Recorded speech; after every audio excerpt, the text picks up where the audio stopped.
Hello. तो अब अपन देखो, अब अपन देखते हैं अपने क्या देखा था कि विद्युत क्षेत्र की बात कर रहे थे, समरूप विद्युत क्षेत्र में आवेश की स्थिति की बात कर रहे थे और आवेश की गति की बात कर रहे थे अपन, है ना। तो उसमें जो क्वेश्चन था ना वो बहुत हार्ड क्वेश्चन है, वो मतलब करने लायक नहीं है, इतना हार्ड क्वेश्चन आएगा नहीं अपने, है ना। तो अपन को क्या करना है, देखो उसमें ज़्यादा से ज़्यादा उस क्वेश्चन में सिर्फ मंदन पूछ सकता है अपन से, है ना, इलेक्ट्रोस्टैटिक्स में।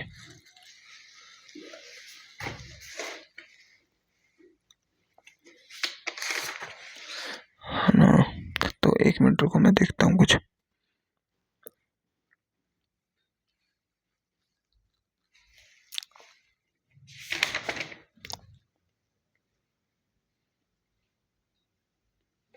देखो मैंने तुम्हें एक चीज़ और नहीं बताई, पिछली क्लास में मैंने तुम्हें विद्युत क्षेत्र रेखाएं बताई थी ना।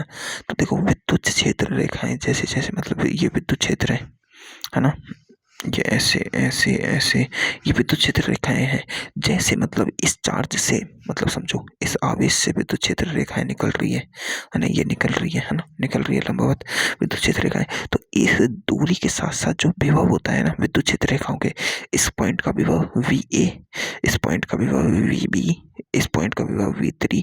ऐसे विद्युत क्षेत्र में जब अपन जाते हैं बाहर की तरफ, बाहर की तरफ जाते हैं आवेश से दूर, तो जो विभव का मान होता है ना वो क्या होता है, वो विभव का मान होता है ना वो हमेशा अपन को याद रखना है, घटता है। क्या होता है भाई, विभव का मान होता है ना वो घटता है। कैसे घटता है वो मैं तुम्हें एक अच्छे से एग्जांपल से समझाता हूँ तुम्हें। देखो विद्युत क्षेत्र होता है, उसमें देखो तुम्हें मैं एक लाइन बोल रहा हूँ, ये लाइन समझो। विद्युत क्षेत्र रेखाओं के अनुदिश विभव का मान घटता है हमेशा। क्या होता है, विद्युत क्षेत्र रेखाओं के अनुदिश, मतलब विद्युत क्षेत्र रेखाएं ये चल रही है। देखो देखो मैं समझाता हूँ, हाई पोटेंशियल और लो पोटेंशियल का मतलब समझो, है ना। लो पोटेंशियल और हाई पोटेंशियल। हाई पोटेंशियल क्या होती है, हाई पोटेंशियल अधिक विद्युत आवेश का मतलब होता है ना। हाई पोटेंशियल और लो पोटेंशियल क्या होता है, जहाँ नेगेटिव चार्ज होता है ना वहाँ लो पोटेंशियल होता है हमेशा। जैसे अपन अपन ने भूसंपर्कित करना सीखा था, जैसे ये एक चालक पट्टी है, इस पर क्या है, इधर इधर पॉजिटिव आवेश है और इधर नेगेटिव आवेश है। अब मैं क्या कर रहा हूँ, इस नेगेटिव आवेश को भूसंपर्कित कर रहा हूँ, ये भूसंपर्कित करना सीखा था ना अपन ने। इस भूसंपर्कित में क्या होगा कि अब देखो पृथ्वी की प्रकृति होती है, अब ये इलेक्ट्रॉन कहाँ से कहाँ गति करते हैं, ओनली ऋणावेश से इलेक्ट्रॉन जाएंगे पॉजिटिव की तरफ हमेशा। अपन को पता है नेगेटिव चार्ज से पॉजिटिव चार्ज की तरफ इलेक्ट्रॉन जाते हैं, समझो इस कॉन्सेप्ट को थोड़ा सा, है ना। तो देखो अब ये यहाँ से इलेक्ट्रॉन पृथ्वी की तरफ जा रहे हैं, इसका मतलब क्या है, नेगेटिव चार्ज को इधर दे रहे हैं तो नेगेटिव चार्ज से इलेक्ट्रॉन इधर जा रहे हैं, इलेक्ट्रॉन जा रहे हैं। तो इलेक्ट्रॉन किधर जाता है, इलेक्ट्रॉन हमेशा low low potential to high potential जाता है। किधर जाता है, लो पोटेंशियल टू हमेशा हाई पोटेंशियल जाता है इलेक्ट्रॉन। इलेक्ट्रॉन कहाँ जाता है हमेशा, इलेक्ट्रॉन जाता है हमेशा low potential to high potential जाता है भाई। कहाँ जाता है, low potential to high potential जाता है। इसको कहते हैं अपन भूसंपर्कित करना। क्या कहते हैं, भूसंपर्कित करना। मैंने शायद सिखाया ही नहीं है तुम्हें यार, ये फिजिक्स वाले सरों ने बहुत चीजें नहीं बताई यार। देखो अगर एक कोई गोला है, मान लो इस गोले पे क्या है, धनावेश है पूर्णतः, तो भूसंपर्कित करना सीख लो तुम। ये गोला है, इसमें क्या है, धनावेश है। अब इस धनावेश को मैं भूसंपर्कित कर रहा हूँ। क्या कर रहा हूँ, भूसंपर्कित किया मैंने इस धनावेश को, ना भूसंपर्कित किया। तो इलेक्ट्रॉन किधर जाएंगे, इलेक्ट्रॉन जाते हैं हमेशा हाई पोटेंशियल और low potential to high potential. तो अब देखो पृथ्वी से इस धनावेश की कमी, धनावेश पे क्या है, इलेक्ट्रॉनों की कमी, धनावेश का मतलब यही तो होता है इलेक्ट्रॉनों की कमी। तो इलेक्ट्रॉन जाएंगे इधर, किधर, इधर, इधर। तो ये अब पृथ्वी है ना, पृथ्वी अर्थ, ये RTH है, अर्थ, अर्थ है जो क्या है, हाई लो पोटेंशियल पर है। क्या है, लो पोटेंशियल। और ये है गोला हाई पोटेंशियल पर। मतलब इलेक्ट्रॉन हमेशा जाते हैं low potential to high potential, यानी कम विभव से अधिक विभव की तरफ जाते हैं। अधिक विभव कहाँ होता है? जहाँ पॉजिटिव चार्ज होता है। कहाँ? जहाँ पॉजिटिव चार्ज होता है। जब इससे इलेक्ट्रॉन जाएंगे तो देखो पृथ्वी की धारिता अनंत होती है, अनंत इलेक्ट्रॉन ले सकती है पृथ्वी और अनंत इलेक्ट्रॉन दे सकती है किसी भी चीज को, है ना। तो ये इसने इलेक्ट्रॉन दिए तो कुछ समय पश्चात क्या होगा, गोले पे इलेक्ट्रॉन आ जाएंगे, इसका सारा पॉजिटिव चार्ज खत्म हो जाएगा, गोले पर विभव कितना हो जाएगा? जीरो। विभव क्या हो जाएगा? जीरो। और पृथ्वी का विभव तो हमेशा जीरो ही होता है। क्या होता है? जीरो ही होता है। ये व्यवहार करती है। अब जैसे कोई नेगेटिव आवेश का गोला है, इसे अगर अपन भू संपर्कित करें तो क्या होगा? अब इससे नेगेटिव आवेश से इलेक्ट्रॉन किधर जाएंगे? पृथ्वी की तरफ। तो पृथ्वी कैसा व्यवहार करेगी? पॉजिटिव वस्तु की तरह। किसकी तरह? पॉजिटिव।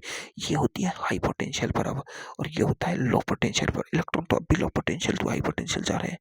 मतलब पृथ्वी कभी तो लो पोटेंशियल का व्यवहार कर सकती है, कभी हाई पोटेंशियल का।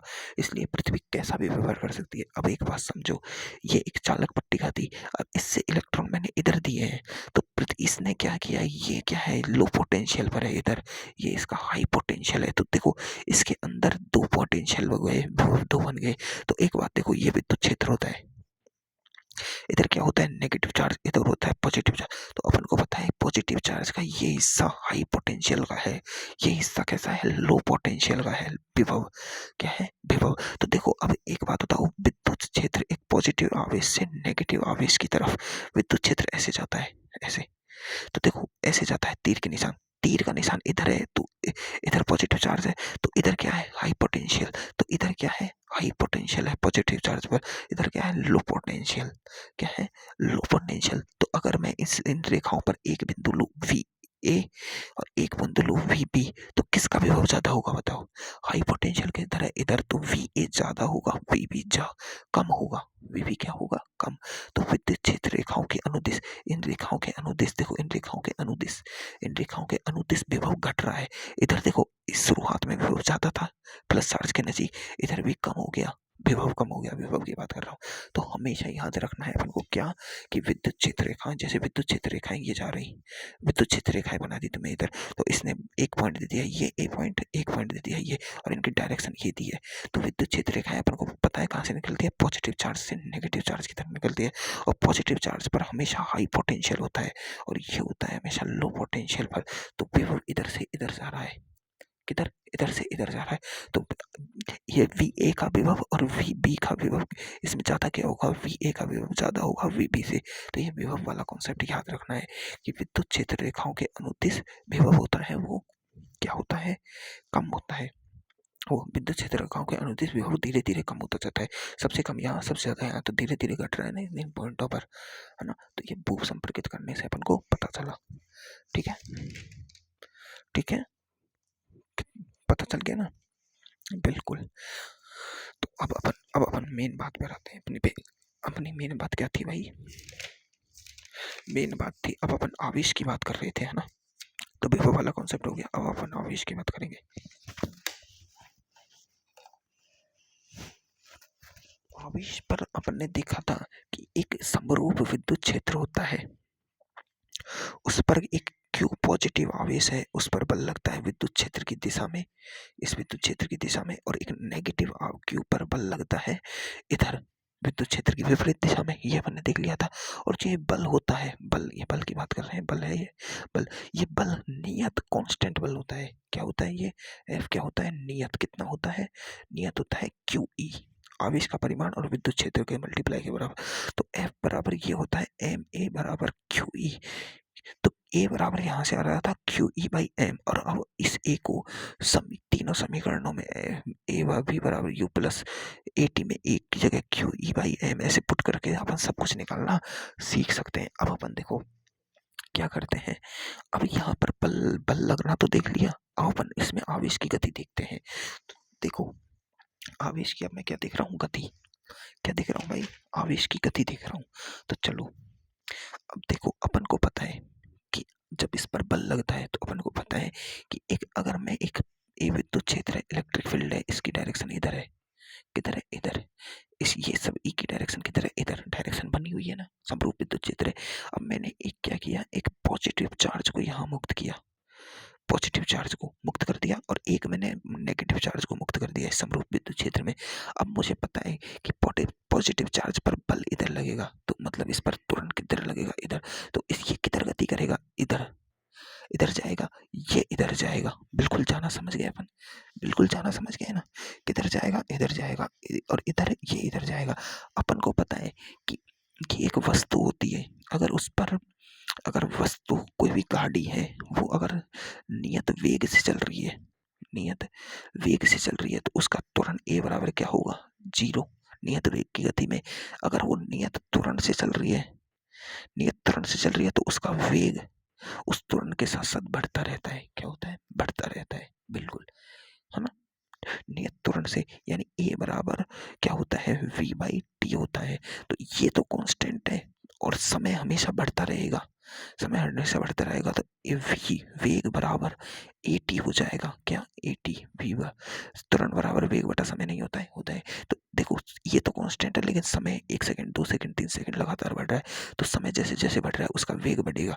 तो देखो अपन को पता है कि इधर इसका वेग समय के साथ साथ बढ़ेगा, और इस पर त्वरण किधर लग रहा है, इधर। और अब इसकी गति किधर हो रही है, वो तो इसका वेग इधर बढ़ेगा। तो अपन कह सकते हैं कि यदि एक आवेश को विद्युत क्षेत्र में मुक्त किया जाए या विद्युत क्षेत्र की दिशा के अनुदिश या विपरीत दिशा में प्रक्षेपित किया जाए, मैं इस वेग को, इस आवेश को इधर फेंकूं या इधर फेंकूं, हाथ से फेंक रहा हूं, इधर फेंक रहा हूं, इधर फेंक रहा हूं, किधर भी फेंकूं, तो इसका वेग बढ़ सकता है, घट सकता है। यह सरल रेखा में भी गति कर सकता है, ये प्रक्षेप में भी गति कर सकता है, ठीक है। ये कैसे भी गति कर सकता है, ठीक है। अब एक बात मानो, अभी वो क्वेश्चन किया था ना अपन, उसको समझो।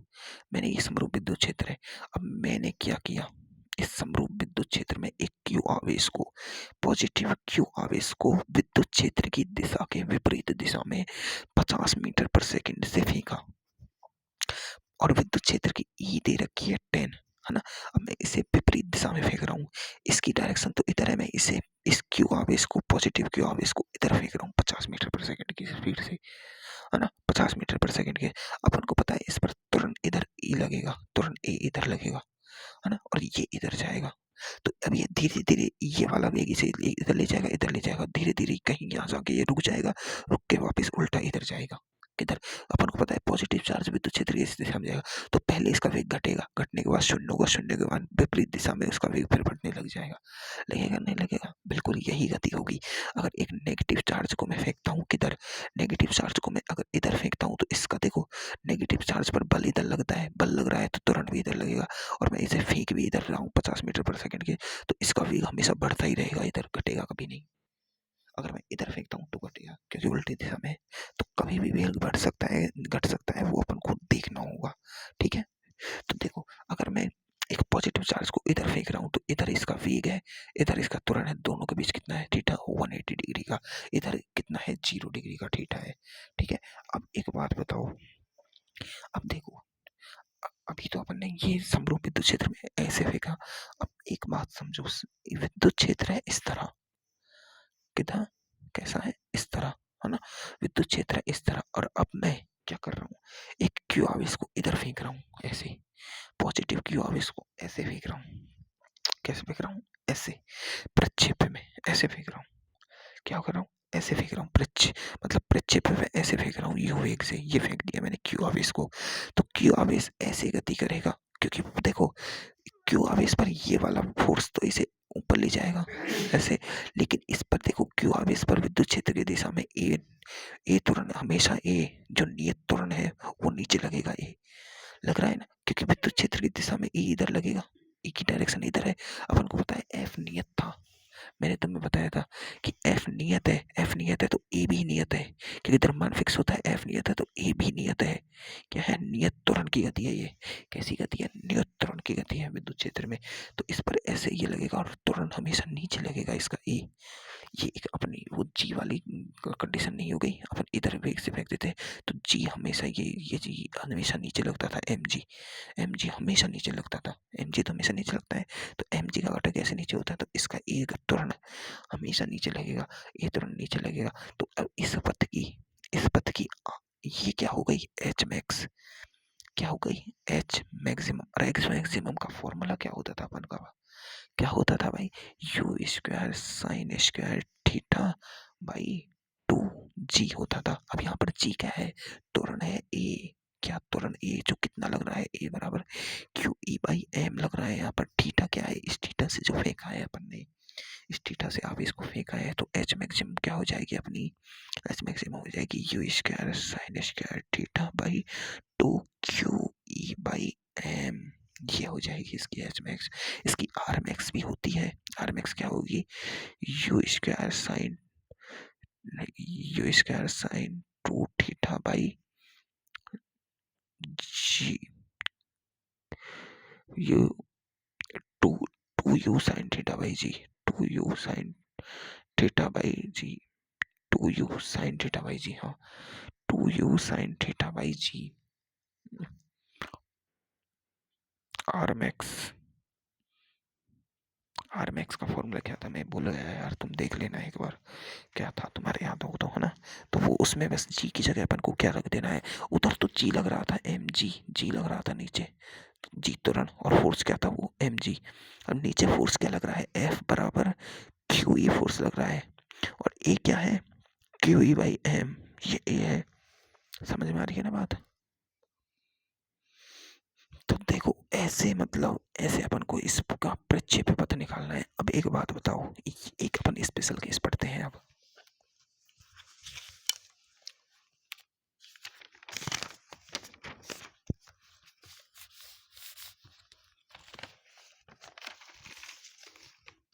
तो हमेशा याद रखना, अगर आवेश को विद्युत क्षेत्र के साथ किसी कोण पर फेंका जाए, अभी फेंकना अपन ने किसी कोण पर फेंकते हैं, तो वो एक परवलय पथ, परवलय पथ में जाता है। कहाँ जाता है, परवलय पथ में जाता है।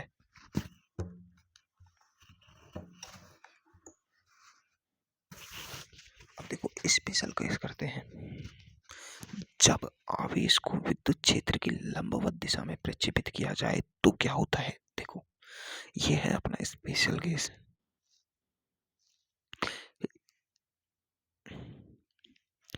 स्पेशल केस क्या है, ये देखो एक लंबवत विद्युत क्षेत्र बना रहा हूं मैं, ऊपर बनाऊं नीचे बनाऊं कोई फर्क नहीं पड़ता, ऊपर बनाऊं नीचे बनाऊं कोई फर्क नहीं पड़ता, कहीं भी बनाऊं आवेश की गति सेम ही रहेगी। थोड़ा लंबा बनाता हूँ यार, थोड़ा सा अच्छा लगे। अब देखो ये एक समरूप विद्युत क्षेत्र है, अब मैं क्या कर रहा हूँ, लंबवत फेंक रहा हूँ। तो देखो सीधा ई की डायरेक्शन किधर, इधर, तो लंबवत किधर होगा, ऐसे, ये लंबवत डायरेक्शन है। समझ में आई। अब मैं लंबवत डायरेक्शन में मैंने ये फेंक दिया क्यू, क्यू को यहाँ से लिया, पॉजिटिव क्यू है, मैंने इसे इधर फेंका, इधर फेंकने पर इसकी एक वेग आया है, प्रारंभिक वेग आएगा यू, एक क्यू पॉजिटिव चार्ज है ना, पॉजिटिव चार्ज है क्यू, है ना। तो देखो इसको मैंने इधर फेंका है यू वेग से। अब क्या हो रहा है, अब देखो यू वेग से तो ऐसे फेंक दिया, अब देखो एक क्यू पॉजिटिव चार्ज पर विद्युत क्षेत्र की दिशा में क्यू ई बल लगता है। कौन सा बल लगता है भाई, कौन सा बल लगता है, क्यू ई। बल तो कौन सा लगता है, क्यू ई। लेकिन अपन को बल से मतलब नहीं है, अपन को त्वरण से मतलब है। त्वरण कौन सा लगता है यहाँ पर, ए त्वरण लगता है। कौन सा त्वरण लगता है, ए त्वरण। ए त्वरण क्या होता है, ए बराबर होता है क्यू ई बाई एम, ये त्वरण लग रहा है, क्या लग रहा है, त्वरण, है ना, ये त्वरण लग रहा है। तो देखो इसका वेग इधर, त्वरण इधर, त्वरण इधर, ये वाली गति नहीं पड़ी तुमने, ये वही तो है अपनी, वो क्या बोलते हैं इसे, two D motion, two D motion हो गया। अब ये देखो ये वेग तो इसे इधर ले जाएगा, त्वरण इसे इधर ले जाएगा, तो ये एक ऐसे पथ में गति करेगा। शुरू में देखो वेग ज्यादा था तो ये थोड़ा सा सीधा जाएगा, फिर बाद में तुरंत समय के साथ साथ बढ़ता जाएगा, समय के साथ साथ ऊपर जाने लग जाएगा। कैसी गति होगी, ऐसी, ऐसी गति होगी इसकी, ऐसी, ऐसी। और इस दूरी को ये इसने इतनी दूरी एक्स एक्सिस में तय करी। देखो ये क्यू यहाँ आया, क्यू, क्यू, क्यू बाहर भी निकल जाएगा, इससे इलेक्ट्रिक फील्ड से बाहर भी निकलता है, बाहर भी निकलता है। इसका ये है इस समय पर वेग v, है ना। तो देखो इसकी ये इसने y दूरी तय करी और ये इसने x एक्सिस में x दूरी तय करी, ठीक है। क्या होगा, और ये y दूरी ये अपने पथ से इतना विचलित हुआ, शुरू में इसका पथ ऐसा था, ये पथ से कितना विचलन हुआ है, इतना। ये क्या है, विचलन, पथ से विचलन, क्या है ये, पथ से विचलन है, पथ से विचलन है इसका, क्या है, पथ से विचलन। अब देखो एक्स एक्सिस में क्या क्या हो रहा है, समझो। एक्स एक्सिस की बात की जा रही है। देखो तुमने ये 2D मोशन पढ़ी है यार? 2D मोशन नहीं पढ़ी क्या? उसमें क्या बोलते हैं उसमें यार? अरे 2D मोशन नहीं पढ़ी थी क्या? मैंने पढ़ी थी यार उसमें 2D मोशन, शुरू से में जाके देख लो। ये कि यही कराया हुआ है बिल्कुल, ये कि यही कराया हुआ है 2D मोशन, देख लेना एक बार। तो एक्स एक्सिस में देखो वेग, प्रारंभिक वेग है यू एक्स। क्या है? You x. एक्स एक्सिस में प्रारंभिक वेग क्या है? You x. क्या है? यू, प्रारंभिक वेग यू एक्स। और अंतिम वेग वी एक्स। अंतिम वेग वी एक्स क्या है? अंतिम वेग वी एक्स तो निकाला नहीं है अभी, है ना? इस पर ए एक्स क्या त्वरण है? एक्स एक्सिस दिशा में। देखो एक्स एक्सिस दिशा में प्रारंभिक वेग है, लेकिन एक्स एक्सिस दिशा में त्वरण कोई नहीं है। त्वरण तो वाई दिशा में लग रहा है। तो त्वरण क्या है? 0, है ना? तो टी समय पश्चात वेग, टी समय पश्चात वेग निकालता हूं मैं, क्या होगा? V x. क्या होगा? V x. टी समय पश्चात वेग क्या होगा? वी एक्स कितना होगा? वी बराबर यू प्लस ए टी होता है, यू प्लस ए टी। देखो तुरंत 0 है, ए 0 है, तो ये 0 हो जाएगा, तो वी एक्स बराबर क्या होगा? यू ही रहेगा। तो एक बात देखो, जितने भी परवलय पथ होते थे, समझो अपन ने क्या पढ़ा था केस, जितना भी ये परवलय पथ होता था इसमें ये घटक हमेशा नियत रहता था, यू कॉस थीटा। ये घटक देखो, ये यू वेग था, और ये थीटा के साथ ये कौन था? तो ये क्या था? U cos theta. और ये था यू साइन थीटा। देखो याद आ रही है ना? तुम्हें परवलय थे u sine, S I N theta. तो हमेशा ये यू साइन थीटा हमेशा कांस्टेंट रहता था, u cos theta, u cos theta, u cos theta हर पॉइंट पर। और ये एम जी नीचे फोर्स हमेशा कांस्टेंट रहता था।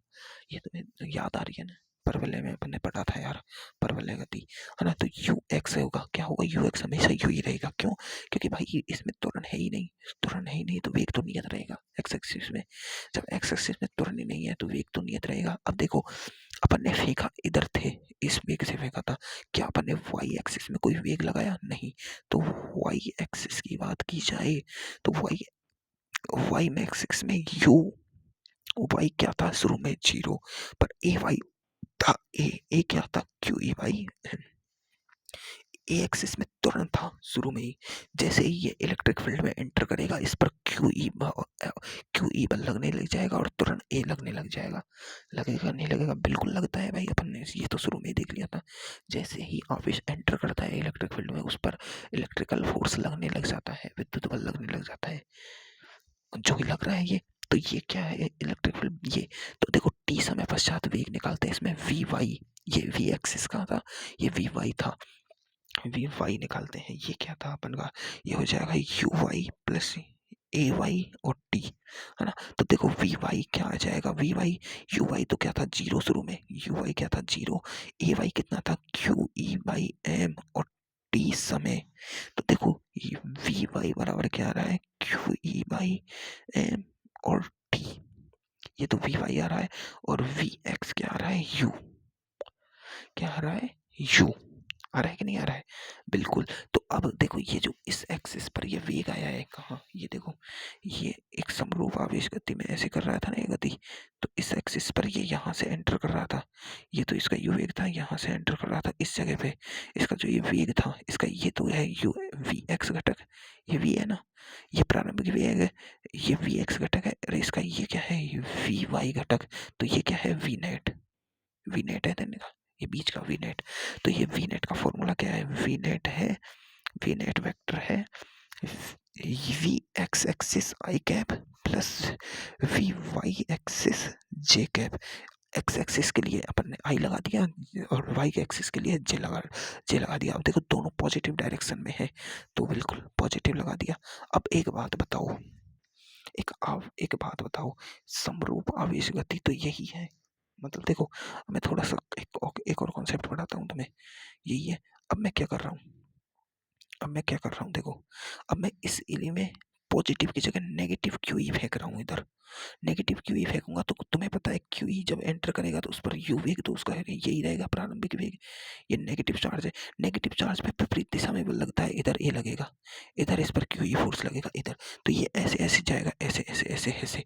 तो देखो इस पॉइंट पर इसका जो क्या होगा, इस पॉइंट पर इसकी ये क्या है? इसने एक्स एक्सिस तय की है, इसने ये वाई एक्सिस में ये क्या किया? इसका विदलन, विदलन, क्योंकि ये नीचे जाएगा ना भाई, क्यों ही बबल इधर लगेगा विपरीत दिशा में, विपरीत दिशा में जाएगा तो ये नीचे, इसका ये क्या है वी नेट, ये क्या है इसका वी नेट। अब देखो इसमें देखो ये यू यू यू जो है यू एक्स, ये तो फिक्स रहेगा क्या, वी एक्स अभी भी क्या है यू यू ही रहेगा, ये चेंज नहीं होता है। लेकिन ये देखो इसका वी वाई घटक, वी वाई घटक क्या आएगा, वी वाई घटक आएगा तो यही, वी वाई घटक आएगा तो यही, लेकिन नेगेटिव में आ रहा है।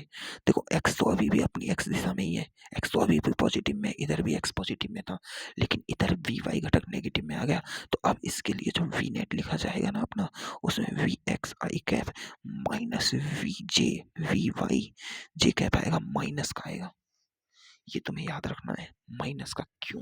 क्योंकि ये नीचे की डायरेक्शन में चला गया। देखो ये देखो, ये एक्स एक्सिस पॉजिटिव की है, ये माइनस की एक्स एक्सिस है, ये वाई पॉजिटिव की है, वाई माइनस की है, ये माइनस में गया है नीचे, क्योंकि इस पर बल विपरीत दिशा में लग रहा है। वो अपने पॉजिटिव आवेश की गति देखी थी, ये नेगेटिव आवेश की है। कोई दिक्कत, ऐसे नेगेटिव पॉजिटिव की तो कर लोगे ना, इसमें तो कोई दिक्कत नहीं होगी बिल्कुल। अब देखो,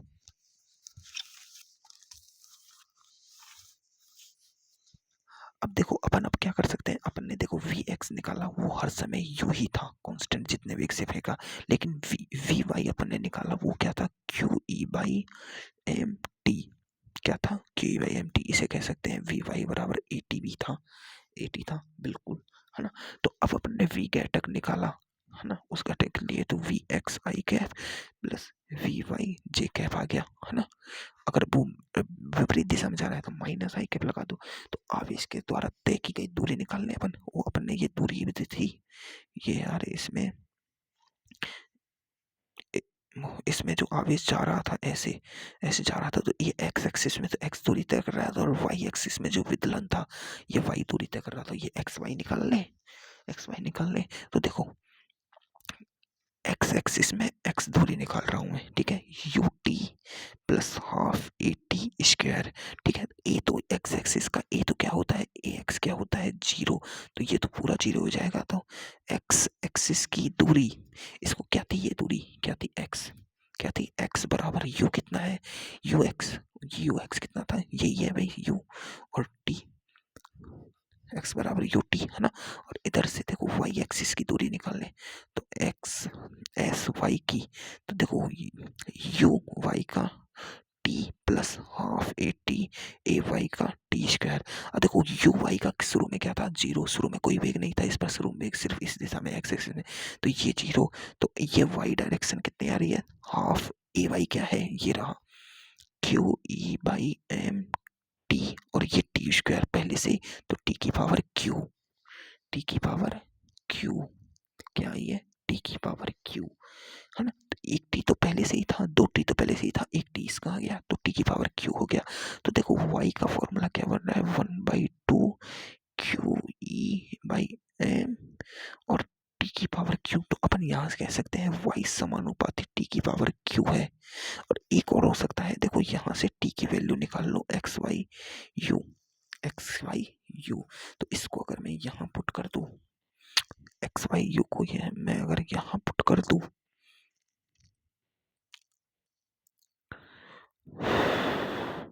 अरे यार sorry sorry sorry sorry sorry, मैंने वाई की वैल्यू क्यों पुट कर दी, सॉरी सॉरी सॉरी, क्या कर दिया मैंने, ये सही नहीं है। देखो एस बराबर एस वाई बराबर क्या था, u y t plus half a y t square. देखो यू वाई तो शुरू में क्या था, जीरो, तो हाफ वाई बराबर ए वाई, ए की वैल्यू पुट करनी है, ए वाई क्या था, q E by m, q E by m, y दिशा में तुरंत क्या था, q E by m, sorry ये क्यू ई बाई एम वो वेग है, ये तो वेग है भाई, वेग, वेग क्या है, वेग, है ना, टी समय पश्चात वो वेग है ना।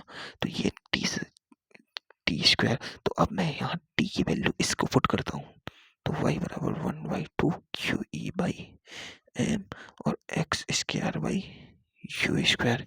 यू स्क्वायर क्या है, एक्स दिशा में प्रारंभिक वेग, क्या है, एक्स दिशा में प्रारंभिक वेग। तो इसका ये क्या है, वाई विचलन है, क्या है ये, विचलन। तो विचलन का फॉर्मूला आ रहा है क्या, 1/2, ये क्या है, ए त्वरण आ गया, a x square by u square. X square क्या है, वाई एक्स दिशा में तय की गई दूरी, और ए क्या है उसका त्वरण, और ये यू क्या है प्रारंभिक वेग। ये आ गया इसका विचलन। तो जो विचलन y है जो समानुपाती किसके है एक्स स्क्वायर के, क्योंकि देखो त्वरण तो फिक्स रहेगा, प्रारंभिक वेग फिक्स है, दूरी तो यही बढ़ रही है।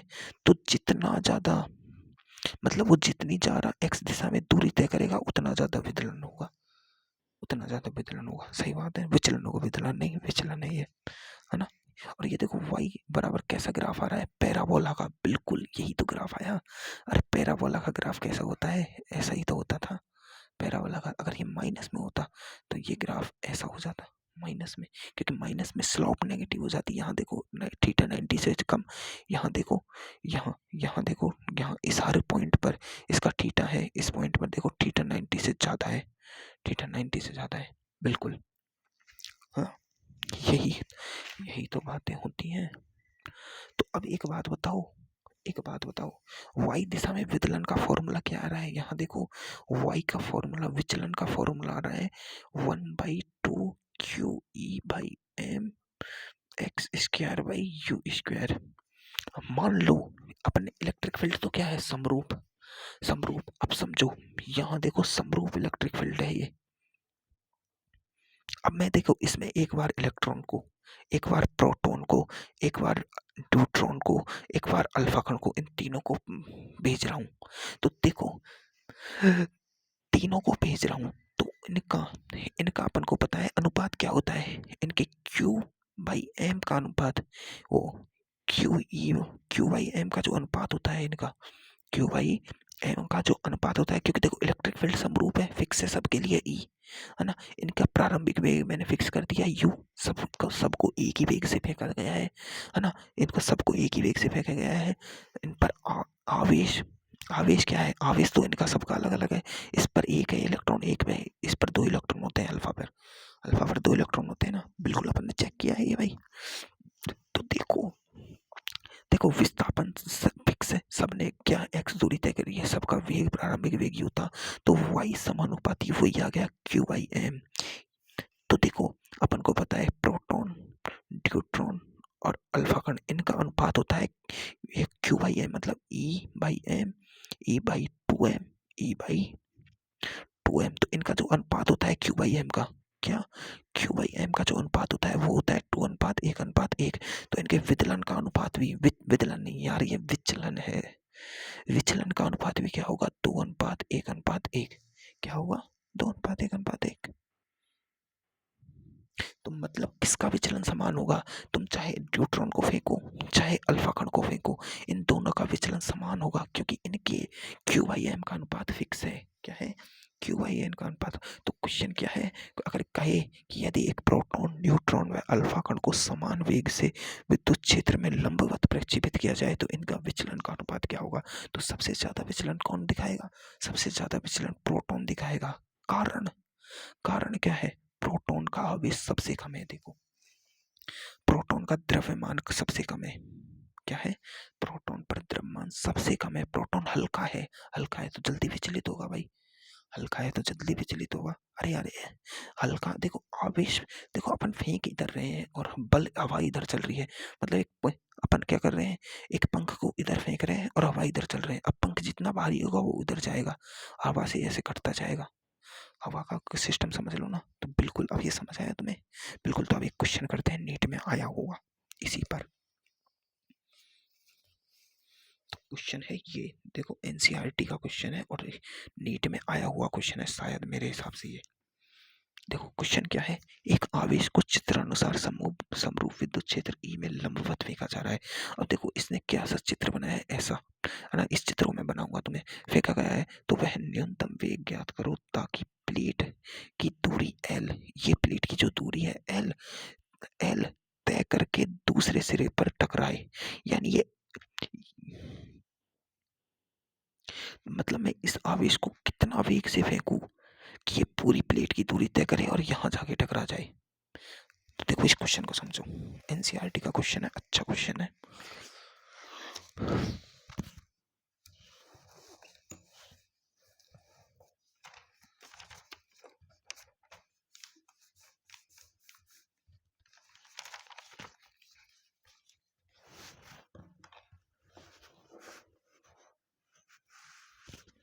क्वेश्चन कह रहा है कि एक ये क्या है, प्लेट है, ठीक है, ये प्लेट है, ये इधर धनावेशित है, इधर ऋणावेशित है। तो तुम्हें पता है कि इलेक्ट्रिक फील्ड की डायरेक्शन कैसे होगी, इसमें नीचे की तरफ, किधर होगी, नीचे की तरफ, पॉजिटिव से नेगेटिव की तरफ इलेक्ट्रिक फील्ड की डायरेक्शन होगी, ई की डायरेक्शन अपन को पता है। अब मैं इसमें एक बीच में आवेश फेंक रहा हूँ, इसकी पूरी लंबाई कितनी है, एल, क्या है, एल लंबाई। अब मैं इस पर एक क्यू आवेश, कैसा आवेश है भाई, पॉजिटिव आवेश है। कैसा है, अगर कोई आवेश का कोई भी प्रकार ना दिया जाए तुम्हें क्वेश्चन में, तो अपन को हमेशा मानना है उसे टेस्ट आवेश। क्या मानना है, ऐसे बोले कि एक आवेश, एक आवेश का मतलब है वो पॉजिटिव आवेश ही है। अगर वो बोले नेगेटिव है तो नेगेटिव लेना है, अगर वो कुछ नहीं बोले तो अपन को वो आवेश पॉजिटिव ही मानना है। अब मैं पॉजिटिव आवेश फेंकूंगा, तो तुम्हें पता है मैंने इसे इधर वेग से फेंका, प्रारंभिक वेग यू से फेंका, ठीक है। अपन को पता है कि इस पर विद्युत क्षेत्र की डायरेक्शन में क्यू ई बल लगेगा, क्यू ई बल इधर लगेगा, क्यू ई बल, और क्यू ई बल लगता है जब त्वरण लगता है ए, क्यू ई बाई एम त्वरण लगेगा, और वो किधर ही लगेगा, इधर ही डायरेक्शन में लगेगा, ए भी, है ना। तो इस पर एक त्वरण तो इधर लग रहा है, ये इधर लग रहा है, तो अपन को पता है कि इसका पैराबोला पथ निकलेगा। अपन ने अभी देखा था वाई समानुपाती एक्स स्क्वायर वाला पथ निकलेगा इसका, ऐसे ये पथ पैराबोला पथ बनाएगा ऐसे। अब अपन को क्या मानना है, ये पैराबोला पथ बनाएगा, है ना। तो ये पैराबोला पथ बनाएगा, ऐसे जाएगा, ऐसे नीचे की तरफ, बिल्कुल नीचे की तरफ जाएगा। तो अब ये क्या कह रहा है कि ये जो आवेश है इसमें इस तरह जाए कि ये यहाँ टकरा है इसके इस पॉइंट पे, मतलब वो अपनी एक्स दिशा में, मतलब समझो इसे छोटा बनाओ, एक तो पहले तो छोटा और चौड़ा, ये पॉजिटिव है ताकि तुम्हें अच्छे से समझ आए, और ये नेगेटिव डायरेक्शन है ना। तो मैं इसे यहाँ से फेंक रहा हूँ प्लस क्यू आवेश को, तो ये अपना, ये देखो, ये इसकी लंबाई है बिल्कुल, ये एल लंबाई है। अब ये जाना तो सीधा चाहिए, यू वेग से फेंक रहा हूँ मैं, है ना, यू वेग से फेंक रहा हूँ, जाना तो सीधा चाहिए, लेकिन ये इलेक्ट्रिक फील्ड की डायरेक्शन इस इधर होने के कारण इस पर एक बल लगता है, ए, एक त्वरण लगता है, वो क्या होता है, क्यू ई बाई एम, जो इसे नीचे की तरफ ढकेलेगा। तो ये एक पैराबोला का पाथ फैला करेगा और ऐसे चला जाएगा। अब इसका ये जो विचलन हुआ है ये कितना है, ये इसकी डी बाई टू है, ये डी, ये डी, और ये टू, टोटल दूरी टू डी की है। पर इसको अपन को जो ये पाथ इसने ये यहाँ तक फॉलो किया है वो एक्स एक्स दिशा में, इसका ये क्या है, एक्स दिशा में तय की गई दूरी है, और ये इसका विचलन है वाई दिशा में, कितना, डी, वाई दिशा में विचलन है डी, कितना है भाई, डी। यानी टोटल दूरी डी थी तो ये डी बाई टू मान लो यार, टोटल दूरी डी थी तो ये डी बाई टू क्वेश्चन में दिया हुआ है, मतलब ये दूरी तुम्हें दी गई है डी, तो ये डी बाई टू दूरी का तो इसने क्या कर दिया, विचलन, विचलन नहीं, ये विचलन है, मैं विचलन बोलूं मतलब समझ लेना, विचलन बोल रहा हूँ, ठीक है। तो अब ये कैसा पथ फॉलो कर रहा है, पैराबोला पथ कर रहा है। अपन को पता है, अभी अपन ने सीखा था कि इसने एक्स अक्ष में कितनी दूरी तय कर रहा है, ये एक्स अक्ष में एक्स दूरी तय कर रहा है, एक्स कितनी, एल, एल दूरी तय करेगा, क्योंकि अपन को क्वेश्चन कह रहा है कि ये यहाँ टकराना चाहिए, इस स्पीड से फेंको कि ये यहाँ टकराना चाहिए, मतलब जो वेग से फेंका गया है, तो वाई दिशा में क्या आ रहा था, विचलन क्या आ रहा था, इसका विचलन वाई बराबर क्या है, डी बाई टू, क्या है ये, D by two, D by two, है ना। डी बाई टू बराबर क्या था इसका फॉर्मूला, क्या था इसका formula, one by two, y बराबर क्या था, वन बाई टू ए, और x square by u square, a x square by u square, है ना। वाई बराबर क्या था, ए एक्स स्क्वायर, ए क्या है यहाँ, क्यू ई बाई एम। तो देखो ए की जगह क्या लिख सकते हैं, q E by m, x क्या है यहाँ पर, एल, कितनी दूरी है, एल दूरी तय की है, l square by m, u की जगह क्या है, प्रारंभिक वेग क्या है इसका, यू, यही तो निकालना है कितने वेग से गया, यू। तो अब देखो D by two, two D D से तो टू से टू गया, खत्म। तो ये देखो यू को इधर ले आओ, u, q e l square by m d, तो ये u, q E by m l square by d. तो इसको देखो, इसको इतना वेग दो, इतना इतना वेग से फेंको, तब जाके ये एल दूरी पे जाके टकराएगा, इतना वेग से। सिंपल सा क्वेश्चन था, बिल्कुल। अब देखो, अब एक क्वेश्चन है नीट में आया हुआ, देखो कौन सा क्वेश्चन है, मैं नीट का क्वेश्चन बताता हूँ तुम्हें, पी वाई क्यू, यही क्वेश्चन, मेरे पास मॉड्यूल है ना, इसलिए मॉड्यूल है ना, इसलिए मैं करा देता हूँ पी वाई को, अगर मुझे दिख गया, देखो पी वाई क्यू क्वेश्चन आया हुआ है इससे, तो मैं बता दूंगा तुम्हें यार। अब देखो ये कितना अच्छा क्वेश्चन है, नीट 2013 में आया होगा। ये देखो अभी मैंने तुम्हें विभव वाला कॉन्सेप्ट बताया था ना, उस क्वेश्चन से आया हुआ कॉन्सेप्ट का क्वेश्चन है। देखो ये कह रहा है कि ए बी सी, ये क्या है, देखो इलेक्ट्रिक फील्ड की डायरेक्शन दी है। अपन को पता है कि इलेक्ट्रिक फील्ड पॉजिटिव टू जाती है नेगेटिव, है ना, कहाँ जाती है, पॉजिटिव टू नेगेटिव जाती है ना, जाती है बिल्कुल, है ना। अब देखो इसने एक समान विद्युत क्षेत्र में तीन बिंदु रखे हुए हैं, ये बी है, ये सी है, ये है। मैंने तुम्हें क्या बताया कि जिधर से जाता है वहां होता है हाई पोटेंशियल, जिधर को जाता है नेगेटिव चार्ज उधर होता है लो पोटेंशियल। तो सबसे ज्यादा हाई पर कौन है, सबसे ज्यादा बी, बी है। तो बी पर अधिकतम है, किस पर है, बी पर अधिकतम है, और ए पर न्यूनतम है। क्या है, ए पर न्यूनतम है और सी बीच में है। तो इसका आंसर क्या है, तीन। सीधा सा, कितना अच्छा कॉन्सेप्ट और कितना आसान क्वेश्चन। क्या है, कितना आसान क्वेश्चन है। किस पर अधिकतम है, बी पर अधिकतम है। क्यों, क्योंकि हाई पोटेंशियल पर होता है पॉजिटिव चार्ज वाला।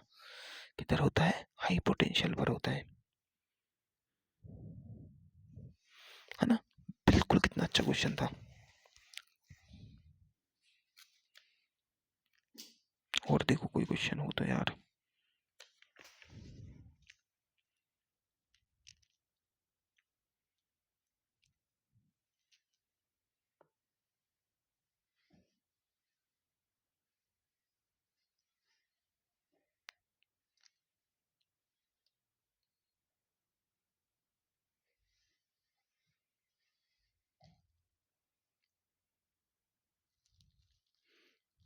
यार ये सर ने बोल रहा नीट में है वो क्वेश्चन है, कौन सा है यार। एक क्यू आवेश एम आवेश के एच ऊंचाई से मुक्त किया जाए, मुक्त वाला कौन सा क्वेश्चन है यार।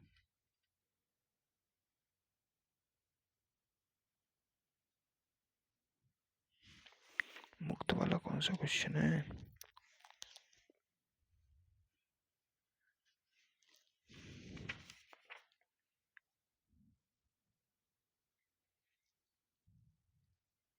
अबे यार नहीं मिल रहा मेरे को, तुम्हें मिले तो करना ना।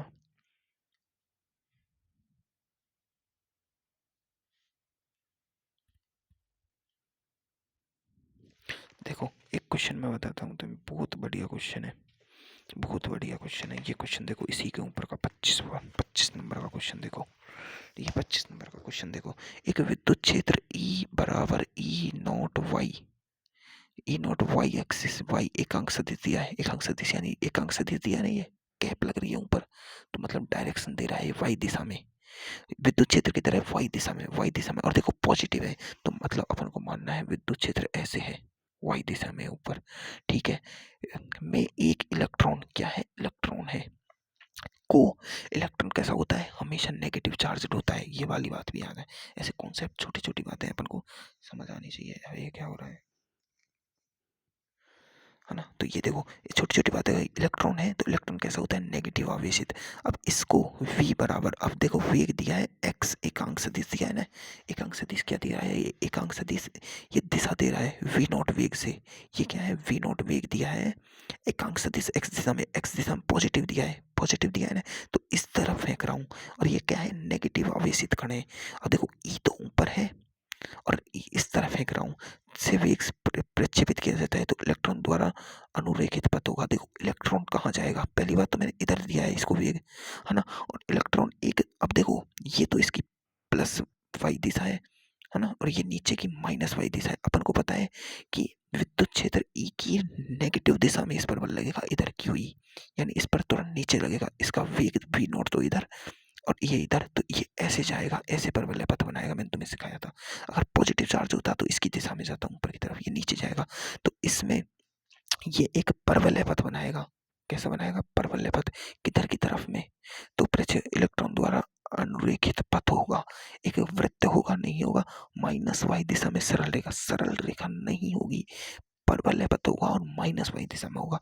आंसर देखो 25 का, 25 का आंसर देखो पहला।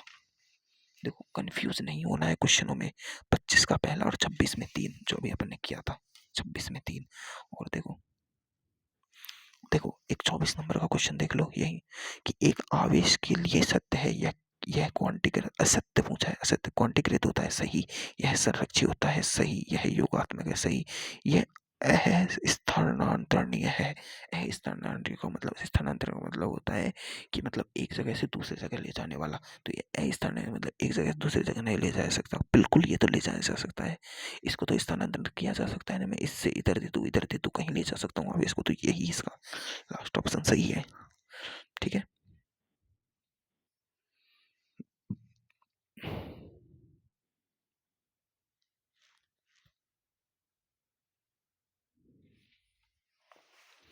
हाँ, तो देखो और क्वेश्चन देखो कोई और क्वेश्चन देखते हैं एक अच्छा सा।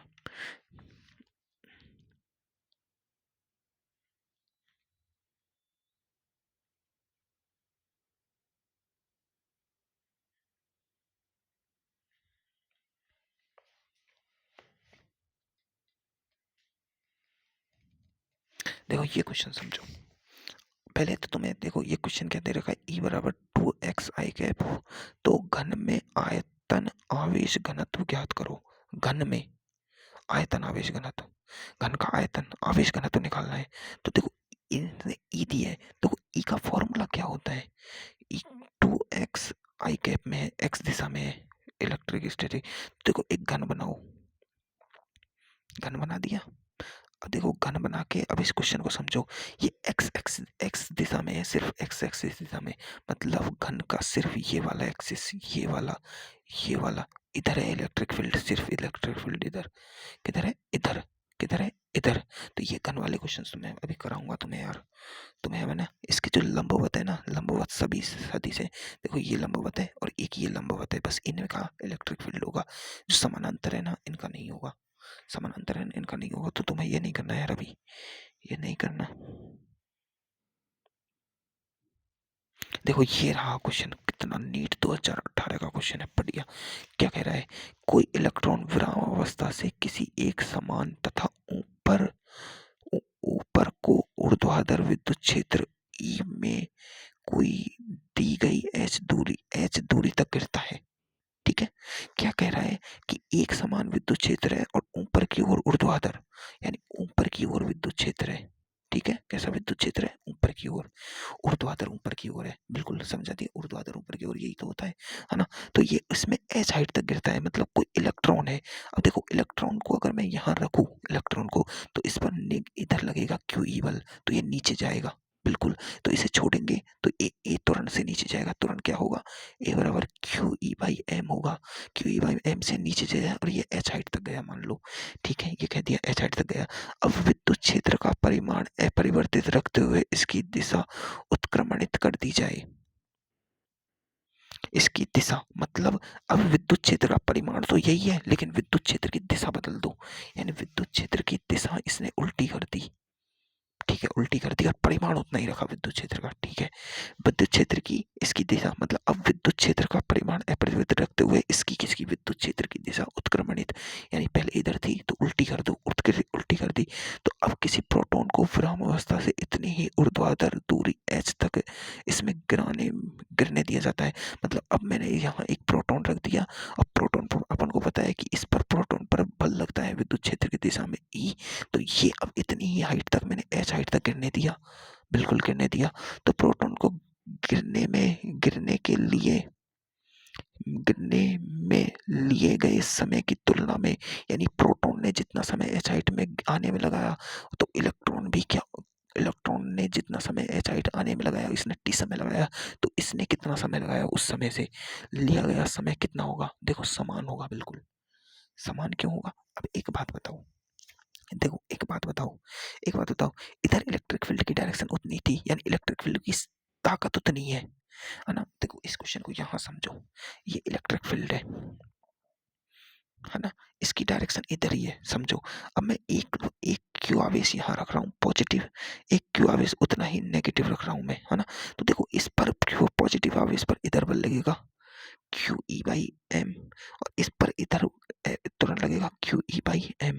अगर परिमाण की बात करी जाए तो दोनों का तुरंत का परिमाण उतना ही है। तो ये जितने समय में इधर एच हाइट चलेगा, जितने समय में ये इधर एच हाइट चलेगा, यानी समय बराबर है और हाइट भी बराबर है, तो समान समय लगेगा। तो 46 में देखो है कम, अरे हाँ, सॉरी सॉरी सॉरी, थोड़ा सा कॉन्सेप्ट गलत हो गया, थोड़ा सा गलत हो गया। यहाँ देखो q E by m, m और नीचे भाई, नीचे जब ऊर्ध्वाधर ऊपर था तो इस पर एक और बल लगता है। कौन सा बल? भाई इसका द्रव्यमान भी तो लग रहा है एम जी नीचे।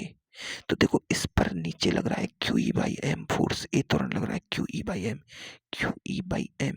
तो जिसका एम ज्यादा होगा, जिसका एम ज्यादा होगा उसका त्वरण उतना ही कम होगा। तो एम ज्यादा किसना है? प्रोटॉन का। प्रोटॉन भारी होता है, इलेक्ट्रॉन का द्रव्यमान 9 पॉइंट, देखो इलेक्ट्रॉन का द्रव्यमान होता है 9.1 इंटू 10⁻⁻31 और प्रोटॉन का द्रव्यमान होता है 1.6 इंटू 10⁻28। लगभग कितना? वो 26, लगभग 10,000 गुना हल्का होता है इलेक्ट्रॉन, हल्का होता है। तो हल्का कण बिल्कुल बहुत बहुत बहुत धीरे धीरे आएगा, हल्का कण धीरे धीरे आएगा, ये बहुत फास्ट आएगा, इसका वजन ज्यादा है। तो वजन ज्यादा है ना इसका, वजन ज्यादा है। तो तो देखो प्रोटॉन के गिरने के लिए समय की तुलना में इलेक्ट्रॉन में गिरने में लगा समय, वो देखो प्रोटॉन भारी है, प्रोटॉन भारी है, धीरे धीरे आएगा क्योंकि इसका एम ज्यादा है तो इसका त्वरण कम होगा, त्वरण कम तो इस पर लगने वाला बल कम। बल क्या है? क्यू ई, एफ बराबर क्यू ई, एम ए बराबर क्यू ई। तो जितना जितना ज्यादा ये बल होगा, मतलब एफ कितना लगेगा? एम ए के बराबर। ए कितना? एम जिसका ज्यादा एम होगा उस पर बल कितना लगेगा? उस पर त्वरण कम लगेगा, त्वरण कम लगेगा तो बल भी कम लगेगा। ये बात समझो। प्रोटॉन भारी कण है, प्रोटॉन क्या है? भारी कण। क्वेश्चन यार, क्वेश्चन इधर समझो। एक बात, अभी मैंने तुम्हें कुछ अनुपात सिखाए थे, अनुपात सिखाए थे। तो देखो प्रोटॉन भारी कण है यार। एक बात बताओ, इलेक्ट्रिक फील्ड की डायरेक्शन इधर है, ये प्रोटॉन को गिरा रहा हूं मैं इधर, प्रोटॉन छोड़ा तो इस पर क्या लगेगा? एक त्वरण लगेगा और इधर क्यू ई बल लगेगा। कौन सा क्यू ई बल? त्वरण इधर लगेगा जो इसकी वेग को बढ़ाएगा। एक त्वरण क्या है? Q E by m. M इसका क्या है? प्रोटॉन का, प्रोटॉन का एम ज्यादा होता है इलेक्ट्रॉन के बजाय। तो देखो देखो इधर पहले ऐसे ही था, इधर नेगेटिव चार्ज, इस पर क्यू ए, ए त्वरण नीचे लग रहा था क्या? Q E by m. तो देखो इस पर भी क्यू ई बाई एम और इस पर भी। अब देखो दोनों ने समान दूरी एस तय की है, समान दूरी एस तय की है, बिल्कुल समान दूरी। तो एम जिसका ज्यादा उसका त्वरण कम, जब जिसका त्वरण कम है तो उसका वेग भी तो कम हो जाएगा। त्वरण कम तो वेग कम, त्वरण कम तो वेग कम, वेग कम तो उसने लिया गया समय ज्यादा लिया। अरे यार मुझे पहुंचना तो यहाँ से तुम्हारे घर ही है, मैं अगर धीरे चलूंगा तो लेट पहुंचूंगा, मैं तेज चलूंगा तो ये धीरे ही तो चल रहा है। कौन सा? ये प्रोटॉन धीरे चल रहा है, क्यों? क्योंकि इसका द्रव्यमान ज्यादा है तो इसका त्वरण कम। क्योंकि बल तो नियत है, मैंने क्या बोला? बल तो नियत होता है, तो इसमें कम समय लगेगा इलेक्ट्रॉन को गिरने में, और जल्दी कौन और ज्यादा समय किसे लगेगा? प्रोटॉन को गिरने में। क्वेश्चन अच्छा था, करके देखो। एक ये क्वेश्चन देखो 50 नंबर का, क्या है? एक कण को ई बराबर 5 के किलोवाट, क्या है ये? 5 किलोवाट पर मीटर आई कैप दिशा में विद्युत क्षेत्र में विराम अवस्था से मुक्त किया जाता है। प्रारंभ में कण है, जब वाई दिशा में विस्थापन इतना हो तो एक्स दिशा में विस्थापन ज्ञात करो। देखो इसने कुछ भी मत देखो, इसने क्या दिया है? वाई दिशा में विस्थापन दे दिया है ना, यानी विस्थापन मतलब विचलन दे दिया इसने। तो एक्स दिशा में पूछा है तो अपन को देखो क्या फॉर्मूला याद करना है। फॉर्मूला क्या था अपना? वाई बराबर क्या था? 1/2 a x square by u square, है ना, ये फॉर्मूला था। अब इसने देखो ई दिया है, क्या दिया है? ई। तो ई के लिए क्या लगाना है? वाई बराबर 1/2 q E by m x square by u square. प्रारंभिक वेग क्या दिया है? प्रारंभ में कण 0 0 पर है तो प्रारंभिक वेग क्या है? 0, है ना। देखो क्यू बाई एम का अनुपात दे दिया इसने ये, और इसने ग्रेविटेशनल जी दे दिया, क्यू बाई एम जी दे दिया, है ना। और इसने क्या दिया है? इसने देखो ई दे दिया। इससे अपन कैलकुलेशन करके देख लेना, तुम्हें मॉड्यूल में उसका वो होगा ना, सॉल्यूशन, सॉल्यूशन में देख के निकल लेना इसे, क्योंकि अभी इतनी कैलकुलेशन में यहाँ कर नहीं पाऊंगा ना। तो अब देखो तुम्हारे 2 क्वेश्चन थे, उनको भी देख लेते हैं। तो आज तो तुम्हें बहुत अच्छे, बहुत बारी क्वेश्चन ये कर लेना भाई, ये साम्यावस्था वाला क्वेश्चन है, कर लेना, ये तो आसान क्वेश्चन है, नहीं हो तो मैं करा दूंगा। और कोई क्वेश्चन है ऐसा? देखो अब मैंने जितना कॉन्सेप्ट पढ़ाया है उससे देखो 2015-13 में भी क्वेश्चन आया है, 12 में भी आया है, 18 में भी आया है आवेश से, और ना 18 में ये भी आया है, 18 में आवेश से ही 2 क्वेश्चन आ गए, आवेश आवेश से ही क्या ये आ गया, ये आ गया आवेश से, ये आ गया आवेश से, 3 क्वेश्चन। 18 में कितने क्वेश्चन आए भाई? 18 में नीट में तो एक ही क्वेश्चन आया है, नीट यूजी में 18 में तो, है ना, एक ही क्वेश्चन आया है। एम्स में 18 में देख 1 2 3 4 क्वेश्चन आए थे एम्स में। तो तुम्हारे वाला क्वेश्चन क्या है भाई? मतलब इससे देखो कितने क्वेश्चन आते हैं हमेशा। AIPMT में 1 2 3 आए थे। नीट 2000 देखो AIPMT में भी एक क्वेश्चन आया, नीट AIPMT में भी एक क्वेश्चन आया भाई, इससे एक ही क्वेश्चन आता है, क्या चक्कर क्या है? नीट सेकंड 2016 में एक क्वेश्चन, सिर्फ एक ही क्वेश्चन आता है किससे? अबे इतना बड़ा चैप्टर और एक क्वेश्चन बस। नीट 2017 में 2 क्वेश्चन आए भाई, एक दो क्वेश्चन ही आते हैं इतने बड़े चैप्टर से। अरे यार ऐसे नहीं होना चाहिए, रुको गड़बड़ हो गई है। तो मैं देखता हूँ भाई मॉड्यूल में, पर दूसरे मॉड्यूल में कि तुम देख लेना उसमें PW के में कितने क्वेश्चन आते हैं 2024-23 तक। तो तुम्हारे वाला क्वेश्चन था, उनको और कर लेते हैं। वो कहाँ है? ये रहा, देखो एक तो ये रहा, ये क्वेश्चन 11 नंबर का। तो इन क्वेश्चनों को देख लेते हैं अपन।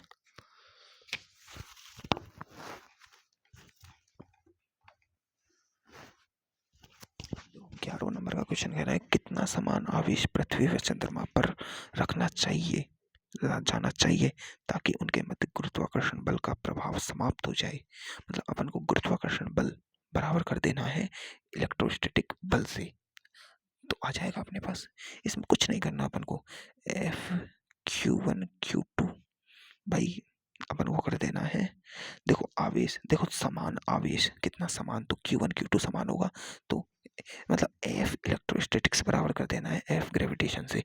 तो K Q स्क्वायर, क्योंकि Q1 Q2 समान है भाई, R स्क्वायर जो दूरी है चंद्रमा और पृथ्वी की, और ये क्या होगा G M किसका, अर्थ का, है ना, और M मून का भाई, R स्क्वायर, है ना। जब देखो दोनों की दूरी तो समान है, बिल्कुल कट जाएंगे। तो अब देखो K की वैल्यू अपन को पता है, तो Q आवेश ही तो निकालना है अपन को। Q स्क्वायर बराबर GM अर्थ M मून, है ना भाई। K अब देखो इसमें से Q आ जाएगा अपना डायरेक्ट, देखो Q क्या आ जाएगा, GM कितना है। अब देखो पृथ्वी का द्रव्यमान दिया है इसने, M इसका द्रव्यमान है ग्रेविटेशनल फोर्स 6.67 इंटू 10⁻30 -13 कितना होता है यार, ये खुद भूल गया। अरे यार क्या होता है इस G की वैल्यू क्या होती है? G की वैल्यू यार याद नहीं आ रही। 6.67 इंटू 10⁻31 होती थी शायद, मुझे नहीं पता कितनी होती थी, पर तुम इस वैल्यू पुट करोगे ना, Q बराबर क्या आ जाएगा, G की वैल्यू 6.67 इंटू -11 इंटू M अर्थ का कितना दिया है भाई इसने, पृथ्वी का द्रव्यमान 10⁻25 इंटू मून का चंद्रमा का द्रव्यमान 10⁻20। एक बार देख लेता हूँ मैं कितना होता है यार, ये वैल्यू सही है कि गलत है, मुझे खुद को पता नहीं।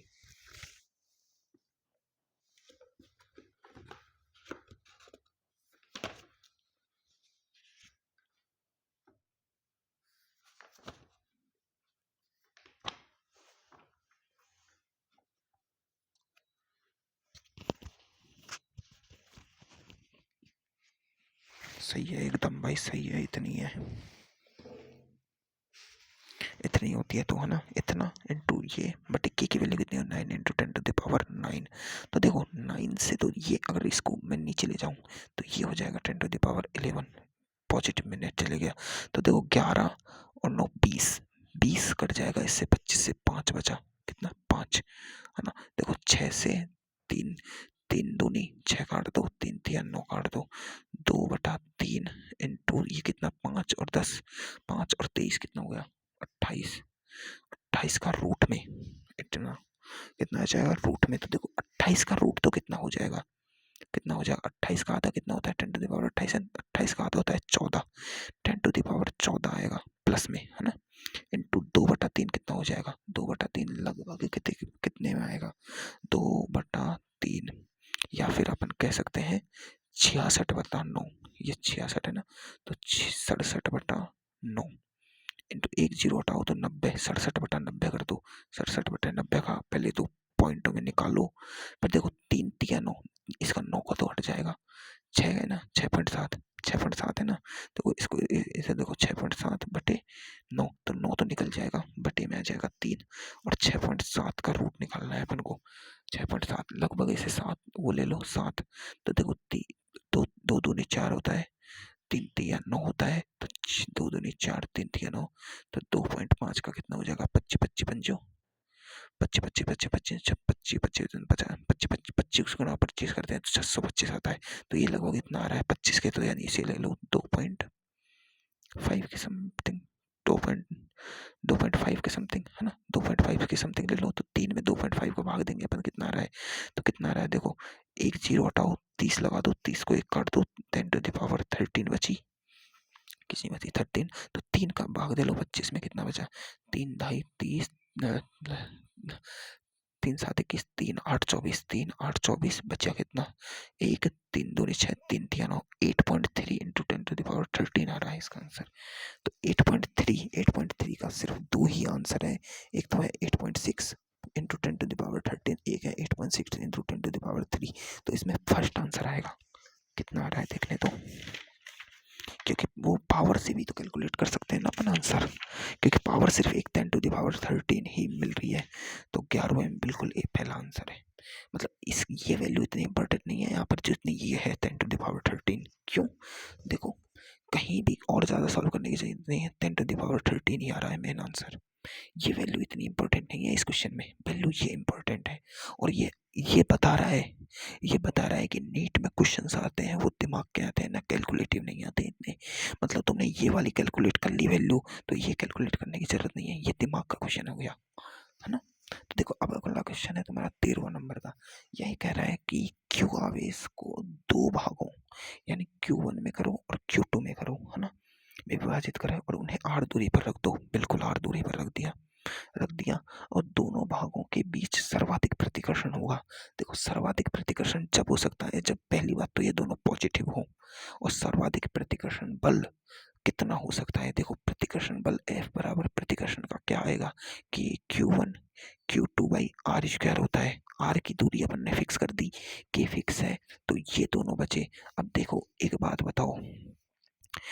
बताओ, ये वैल्यू मैक्सिमम आनी चाहिए, यानी Q1 Q2 का जो मल्टीप्लाई है वो क्या आना चाहिए, मैक्सिमम।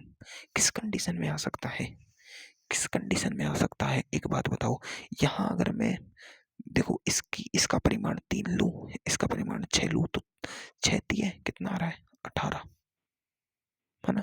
नहीं, वो क्या है बात तो देखो, इसने क्यू आवेश दिया है अपन को, शुरू में क्या दिया है क्यू आवेश, तो क्यू आवेश को इस तरह तोड़ो Q1 और Q2 में कि उन दोनों की मल्टीपल, जो इनका मल्टीपलाई है वो सबसे ज्यादा मैक्सिमम होना चाहिए, पर इन दोनों का योग तो क्या होना चाहिए, Q ही होना चाहिए।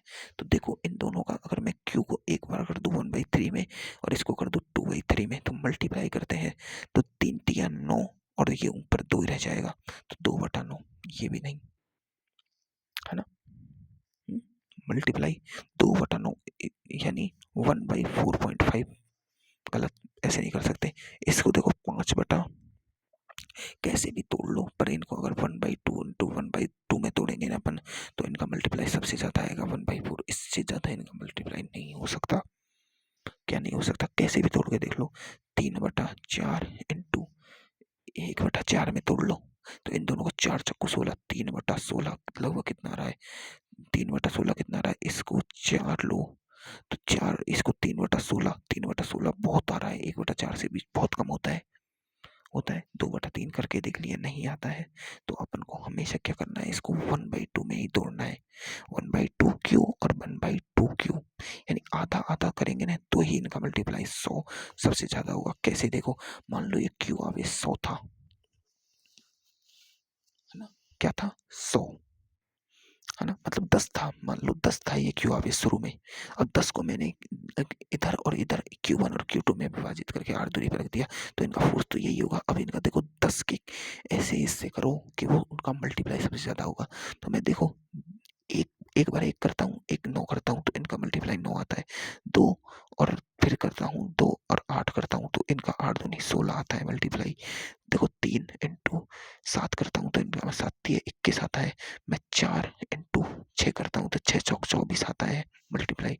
देखो मैं करता हूँ 5 इंटू 5 पचाम 25। अब देखो वापस कितना हो जाएगा, 6 इंटू 4 24। तो सबसे ज्यादा मल्टीप्लाई हाफ हाफ करने पे आया था, 10 था, 5 करने पर सबसे ज्यादा मल्टीप्लाई आ रहा है 25। तो अपन को कैसे करना है, हाफ हाफ करना है इस क्वेश्चन में। तो तुम्हारा ये क्वेश्चन भी हो गया। चलो अब थोड़ा सा पढ़ लेते हैं बनाना।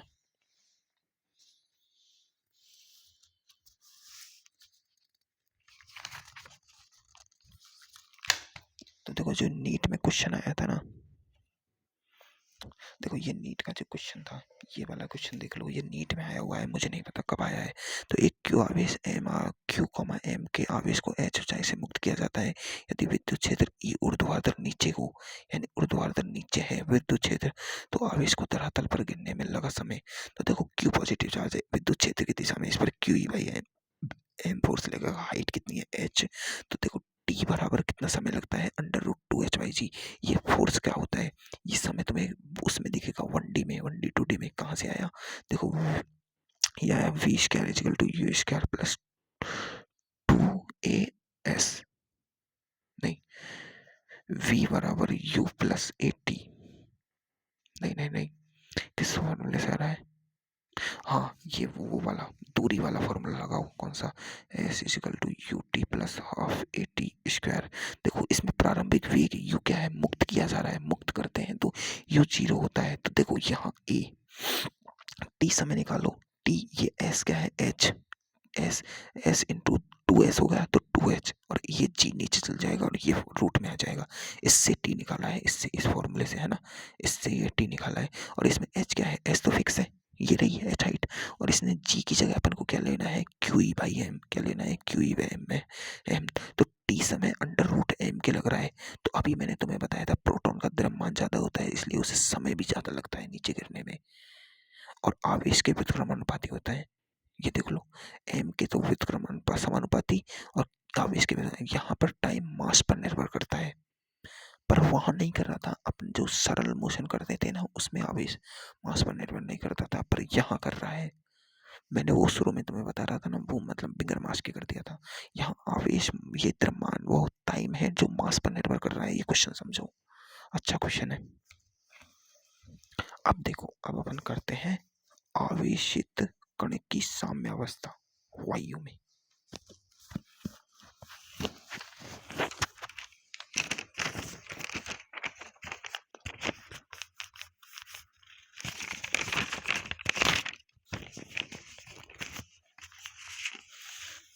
बहुत छोटा सा टॉपिक है, ज़्यादा से ज़्यादा अपनी अपना लास्ट 10 मिनट लगेगी और अपन पूरा टॉपिक कंप्लीट कवर कर लेंगे अच्छे से। क्या कर लेंगे, कवर।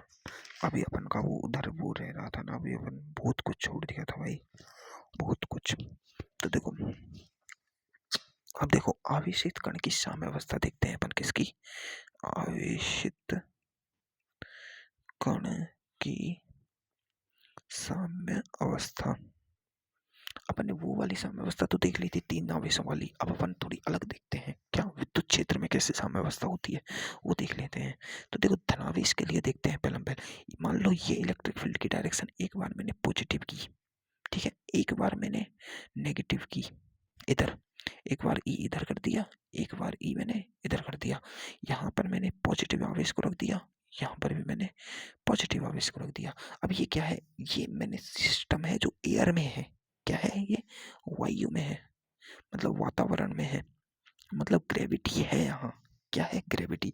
अब देखो धनावेश होता है उस पर उसका ग्रेविटेशनल फोर्स तो हमेशा नीचे ही लगेगा, ग्रेविटेशन फोर्स तो हमेशा नीचे ही लगेगा। अब इस पर जो क्यू बल लगता है, इस इलेक्ट्रिक फील्ड के कारण जो बल लगता है इलेक्ट्रिक फील्ड की दिशा में लगता है, वो क्या होता है क्यू ई इधर लगेगा ऊपर की तरफ एफ एन। तो यहाँ पर 2 बल लग रहे हैं, तो अब अपन को क्या करना है, एफ नेट = एम ए करना है। यहाँ पर एफ नेट क्या है, एक तो ये बल है एक ये बल है।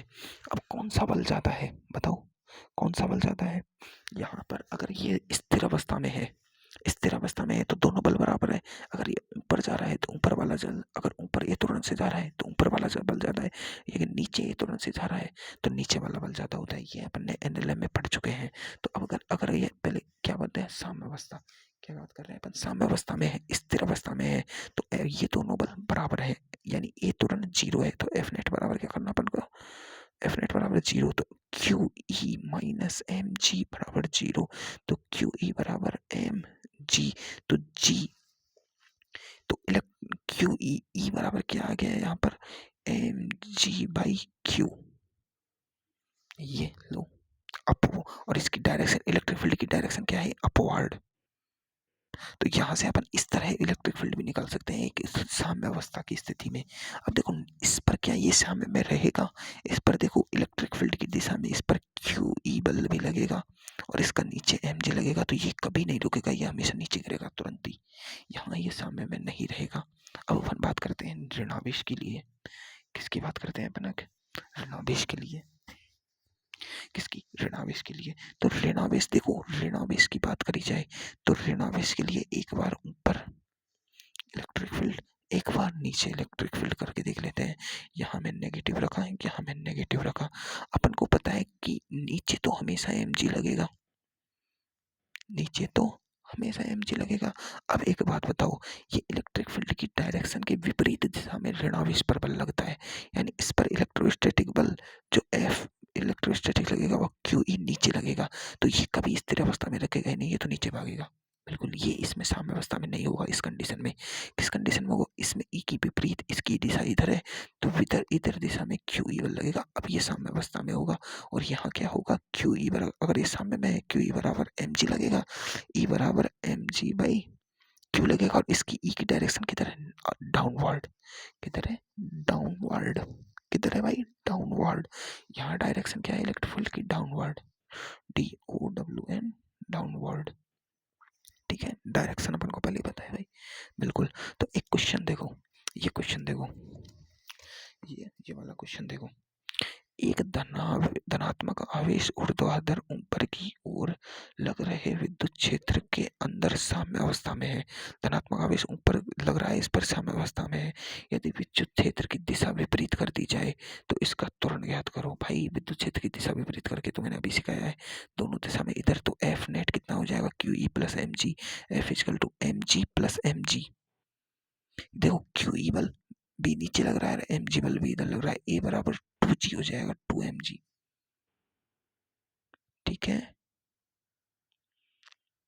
ठीक है, क्योंकि देखो शुरू में क्यू ई बराबर क्या था, एम जी, इसकी दिशा ही तो विपरीत की अपन ने, तो क्यू की जगह में क्या रख दूंगा यहाँ से एम जी, तो टू एम जी एफ, इसकी डायरेक्शन एफ, एफ बराबर क्या होता है, एम ए से तुलना करें तो एम इंटू टू जी, ए बराबर टू जी आ रहा है, ऐसे तुलना करनी है, ठीक है।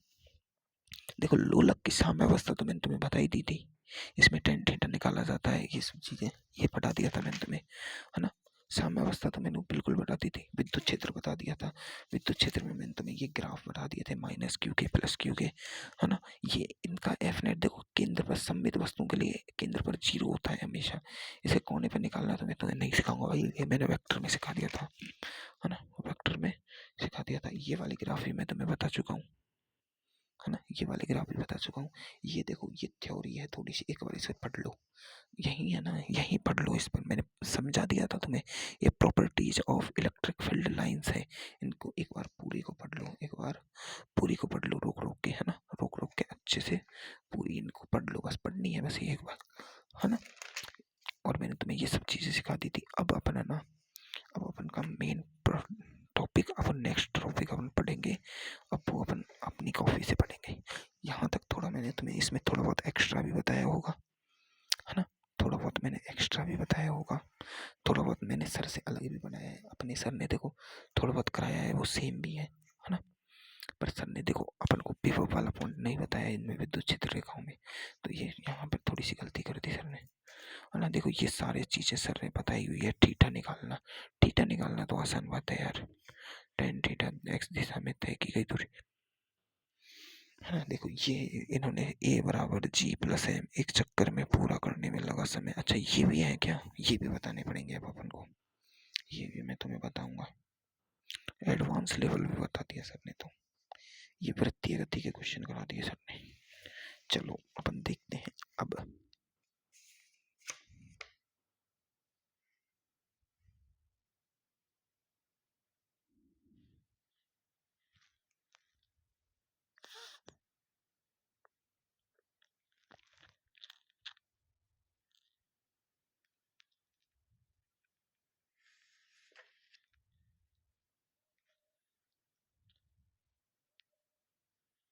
अब देखो सर ने एक इनमें ना एक अलग क्वेश्चन और कराया है। अब यार मैं सर का कराऊं कि किधर का कराऊं, मैं खुद चक्कर में पड़ जाता हूँ यार। इतना एडवांस लेवल नहीं आएगा यार।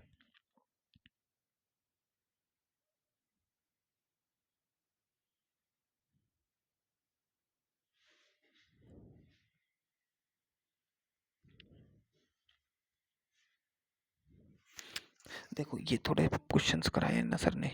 देखो एक तो ये 5वां नंबर का टॉप पॉइंट कराया है। देखो एक समान विद्युत क्षेत्र में आवेश की गति में शुरू में सर ने जो कराया है, पहला पॉइंट वो सही था, दूसरा पॉइंट बिल्कुल ठीक है, तीसरा पॉइंट बिल्कुल ठीक है, चौथा पॉइंट बिल्कुल सही है। वो 5वां पॉइंट कराया है ना, वो थोड़ा समझ लो। इन्होंने क्या कराया है कि ये आवेश एक समान विद्युत क्षेत्र है, इसको समझ लो, थोड़ा सा समझ लो, है ना। अब ये क्या कह रहे हैं कि यहाँ से कोई इलेक्ट्रॉन यू वेग की जगह इन्होंने वी वेग लिया है। प्रारंभिक वेग क्या लिया है, यू। अब ये धनावेश स्थित कण है, एम इसका द्रव्यमान है। अब ये जा रहा है तो ये इस देखो इस कण पर ये इसका वी नेट है, इधर वी नेट है ना। तो इसने ये वी एक्स एक्सिस का है, ये वी वाई एक्सिस का है। तो ये कितने कोण, इस कितने कोण से ये बाहर निकल रहा है, ये कोण पूछा है बस, कितने कोण से बाहर निकल रहा है। यानी कर्ण क्षैतिज दिशा से, ये क्षैतिज दिशा है, इससे कितने कोण पर, ये इसका वेग। तो मेन पद तो ये है इस कर्ण का, मेन पद तो ये है, ये भी एक्सिस है, इस थीटा कोण पर निकल रहा है, ये थीटा कोण निकलवाया है। तो देखो अपन ने ये थीटा कोण नहीं निकाल सकते क्या। देखो ये एक वी वी वाई वेक्टर है, वी एक्स वेक्टर है, ये इसकी स्लोप है वी नेट। तो इनका जो ये थीटा है ये नहीं निकाल सकते। ये थीटा क्या है, टेन थीटा। इसमें से टेन थीटा निकालो, क्या होगा, v y by v x. तो v y by v x मैंने तुम्हें निकालना नहीं सिखाया था क्या, अभी सिखाया नहीं था क्या। बिल्कुल देखो एक्स दिशा में तो वेग क्या रहेगा, हमेशा वी ही रहेगा, ये यू था जो ही रहेगा यू, है ना। और वी वाई मैंने तुम्हें निकालना सिखाया था यार, वी वाई नहीं सिखाया। देखो वी वाई, देखो वी बराबर यू प्लस ए टी ये होता है। तो वी वाई होगा तो यू वाई ए वाई, है ना। तो देखो वी यू वाई तो जीरो था शुरू में, शुरू में तो कोई इधर वेग नहीं था ना, ये जीरो था। ए वाई क्या था, ए क्या था, q E y t, q E y m, q E y m sorry.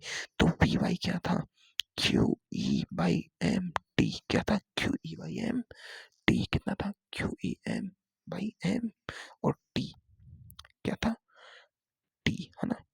We बराबर यू प्लस ए टी, क्या था, वी बराबर यू प्लस ए टी, है ना।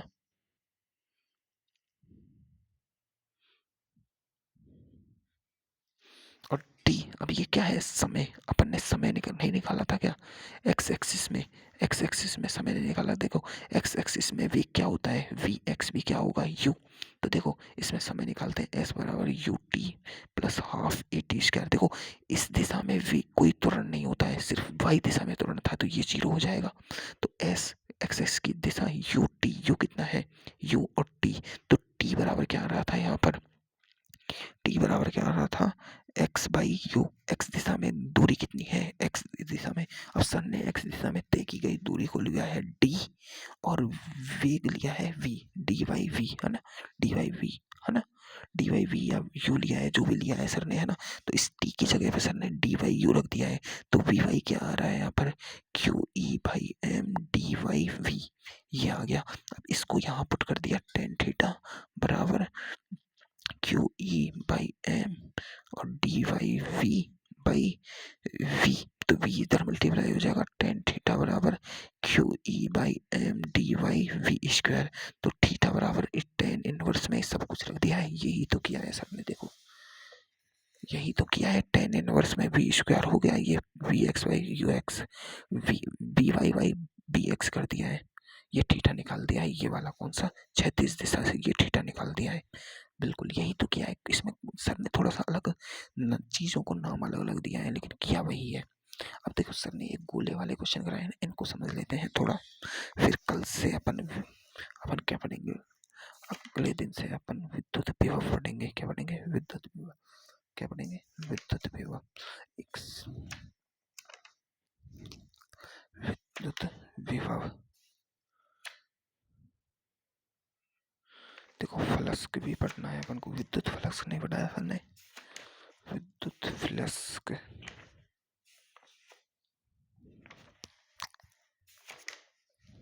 यार विद्युत फ्लक्स बहुत पीछे पढ़ाया है सर ने।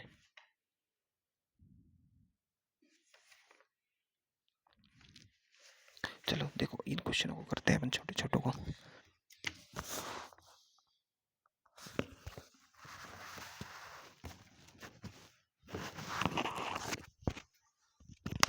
देखो ये क्वेश्चन है ना, थोड़ी सी इसमें ना सर्कुलर मोशन आ रहा है, वृत्तीय गति आ रही है। वृत्तीय गति क्या होती है? ऊर्ध्वाधर जो वृत्तीय गति होती है ना, इसमें जैसे ये एक कील की तरह किया और ये एक कण को बांधा, अब मैं इस कण को ऐसे घुमा रहा हूँ गोल गोल, तो इस कण का जो वेग आता है, मतलब इस कण को मैं यहाँ से एक वेग दूं, इस पॉइंट से ये वेग दे रहा हूँ v, जिससे ये ऊपर जाके इधर घूम के आ रहा है, मतलब ये पूरा पथ पूरा कर ले, जो प्रारंभिक वेग दिया जाता है वो दिया जाता है v, कम से कम दिया जाता है कितना? कम से कम दिया जाता है √5 g r, यानी ये दूरी r और ये क्या है? g, जो नीचे लग रहा है mg लगता है नीचे, ये g, तो ये इससे इसके बराबर या इससे ज्यादा वेग दूं तभी ये पूरा चक्कर करता है। ये होता है वृत्तीय गति का कॉन्सेप्ट। मतलब मैं इसको इस पॉइंट पर इतना वेग दूं कि ये यहाँ, अगर कोई कण यहाँ होता है तो इसे दिया जाता है हर पॉइंट पर, ये सब पॉइंटों के वेग होते हैं एक सर्कुलर मोशन पूरा करने के लिए, वृत्तीय गति पूरा करने के लिए। यहाँ 5 g r होता है, यहाँ 3 g r, और वो 2 का कॉन्सेप्ट आता है ना।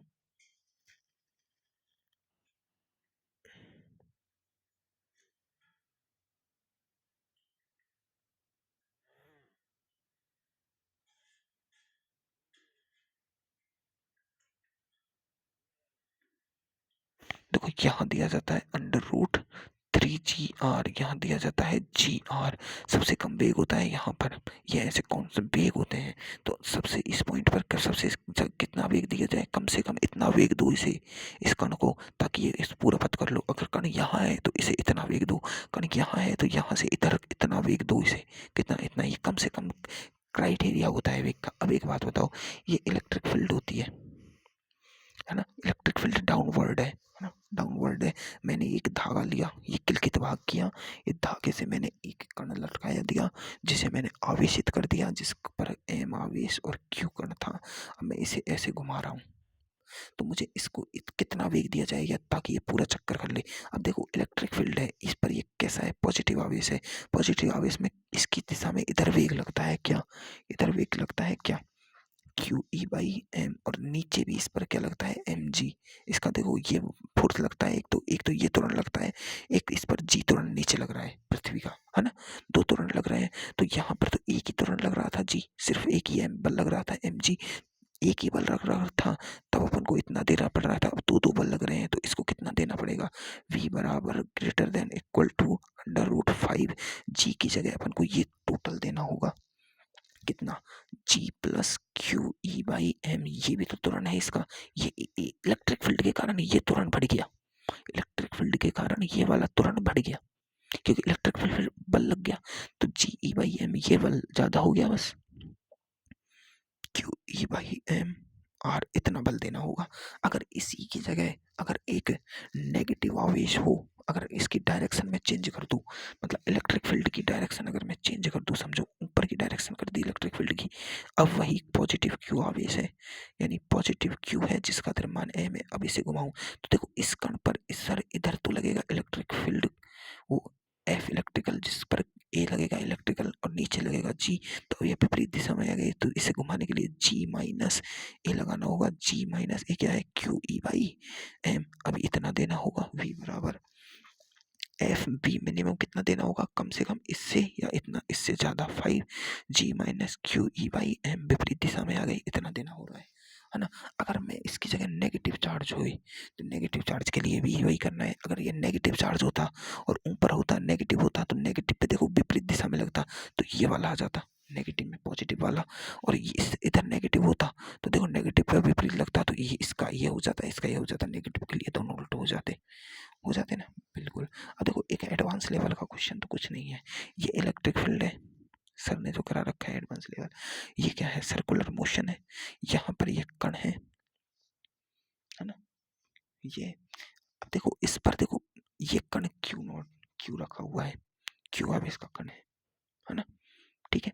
अब इस पर एफ नेट निकाल रहा हूँ, इस दिशा में तो इस पर लग रहा है इलेक्ट्रिक फील्ड की दिशा में क्यू ई बाई एम, इधर लग रहा है इस पर जी, है ना, क्या लग रहा है जी, इस कण पर इधर लग रहा है जी, इधर लग रहा है क्यू ई बाई एम, तो इस पर एफ नेट इधर लगेगा ए नेट, और वो ए नेट क्या होगा भाई, ए नेट इसका क्या है, g square plus q E by m का स्क्वायर का रूट, क्या है यही तो है। तो इसका वी मिनिमम कितना हो जाएगा, ये हो जाएगा कितना, अंडर रूट 5, और जी की जगह 5, जी की जगह क्या लगा दो, ये root g square plus q E by m का स्क्वायर, है ना, ये और आर ये लगा तो बस इसका ये हो जाएगा एफनेट। कोई दिक्कत आई इसमें, कुछ नहीं है, बस अपन को ये याद रखना है कि 5 GR होता है। अब जी जो जो आ रहा है डायरेक्शन की, मतलब जिससे इलेक्ट्रिक फील्ड से जो जी जी आ रहा है वो जी जी लगा देना है अपन को। देखो यहाँ इलेक्ट्रिक फील्ड इधर है और ग्रेविटेशन फील्ड हमेशा गुरुत्वीय त्वरण नीचे लगता है हमेशा, ये अपन को याद होता है हमेशा ही। तो ये इतना सा कॉन्सेप्ट है बस। अब अपन को देखो, अब अपन क्या पढ़ेंगे, अब देखो अपन ने विद्युत क्षेत्र रेखाएं पढ़ी ना,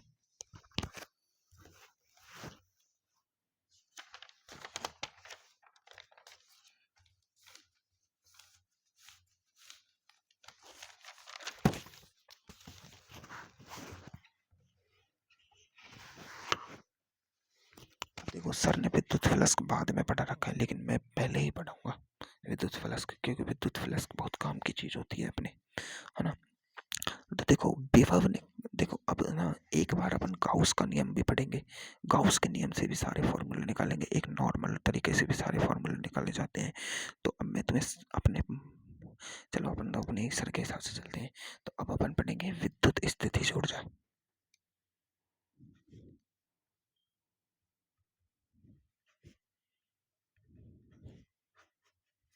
देखो विद्युत स्थितिज ऊर्जा, देखो ये जो अभी ये सर्कुलर मोशन वाला क्वेश्चन है, इतना हैवी क्वेश्चन नहीं आता है भाई, इतना हैवी क्वेश्चन नहीं आता है। तो देखो स्थितिज ऊर्जा ये सेम होती है ग्रेविटेशनल एनर्जी के समान।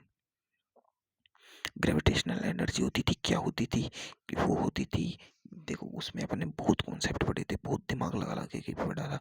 वो देखो एम द्रव्यमान था एक कण, है ना, एम बंद द्रव्यमान का कण था। अब यहाँ इसकी क्या है, ये ग्रेविटेशनल फील्ड है चारों बगल। अब मैं इसकी ग्रेविटेशनल फील्ड में बाहर से एक कण को लेके आ रहा हूँ, अनंत से m2 द्रव्यमान के कण को लेके आया, और लेके आने के बाद जो इन दोनों के बीच की जो ग्रेविटेशनल फील्ड r दूरी पर आई थी, वो u थी क्या, -Gm1m2/r। हमेशा इधर याद रखना है कि ये अंतर है, कभी भी स्थितिज ऊर्जा नहीं निकाली जा सकती। स्थितिज ऊर्जा का मतलब अंतर निकाला जाता है, ये डेल्टा यू है। ये डेल्टा यू क्या है, डेल्टा यू है एक तो इधर की, यहाँ इस पोजीशन की, और ये है अनंत की, यानी ये इनफिनाइट है, और ये इस पोजीशन की है आर दूरी की। तो हमने यहाँ माना था कि यू इनफिनाइट क्या है, 0, यानी अनंत पर यहाँ कोई भी स्थितिज ऊर्जा नहीं है ना, यू एट 0 माना था। ऐसे ही अपन को यहाँ भी मानना होगा। स्थिर स्थिर विद्युत बल के विरुद्ध किया गया कार्य, स्थिर ऊर्जा क्या है कि इस विद्युत बल के विरुद्ध किया गया कार्य, इसे यहाँ से लाने में किया गया कार्य, और विभव भी यही होता है, यहाँ से यहाँ तक लाने में किया गया कार्य, एक अंक आवेश को लाने में किया गया कार्य। अब देखो मैंने क्या था, ये क्यू आवेश था, Q1 पॉजिटिव, है ना, मैंने यहाँ एक प्लस Q2 पॉजिटिव को लेके आया, कहाँ से, अनंत से लेके आ रहा हूँ। तो यू एट अनंत क्या मानी है, अनंत परिस्थिति से क्या मानी है, 0। तो r दूरी पर लेके आया हूँ, तो वो क्या है, u बराबर क्या आएगी, k Q1 Q2/r। ठीक है, ये स्थितिज ऊर्जा है। और हमेशा याद रखना है कि u एट इनफिनाइट क्या मानी है अपन ने, 0, क्या मानी है, 0।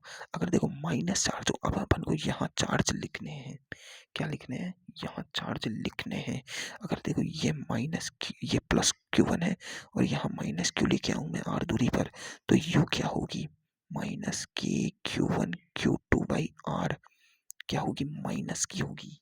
ठीक है, और U एट इन्फिनिट क्या मानी अपन ने, 0।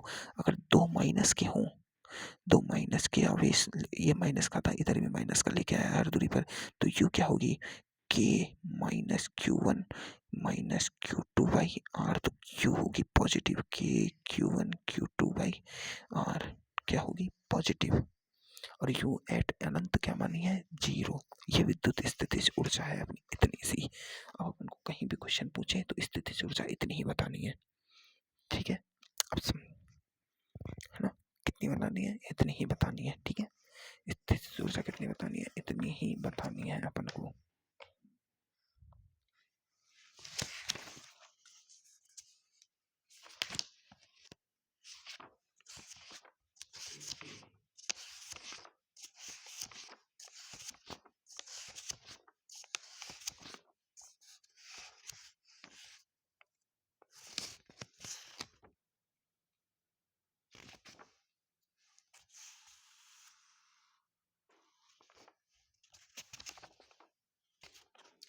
अपन देखो कल पढ़ेंगे विभव, तो उससे पहले मैं तुम्हें कुछ फॉर्मूले बता देता हूँ। अपन ने कूलाम बल पढ़ा था, कूलाम बल का सदिश रूप क्या होता है, कूलाम बल होता है F के Q1 Q2/R²। सदिश रूप लिखा है, अगर F12 बल देख रहे हैं, क्योंकि देखो ये एक आवेश, ये एक आवेश, यहाँ आवेश Q1 है, ये Q2 है। Q1 के कारण Q2 पर जो प्रतिकर्षण का बल लग रहा है, प्रतिकर्षण दोनों आवेश पॉजिटिव है तो प्रतिकर्षण का लगेगा, ये है F21, ये है F12। अब मैं इनको वेक्टर फॉर्म में लिखता हूँ, वेक्टर फॉर्म में लिखता हूँ, तो देखो मैं क्या लिखूंगा, F12 वेक्टर लिख रहा हूँ, 1 2 वेक्टर, तो ये आएगा के Q1 Q2/R12।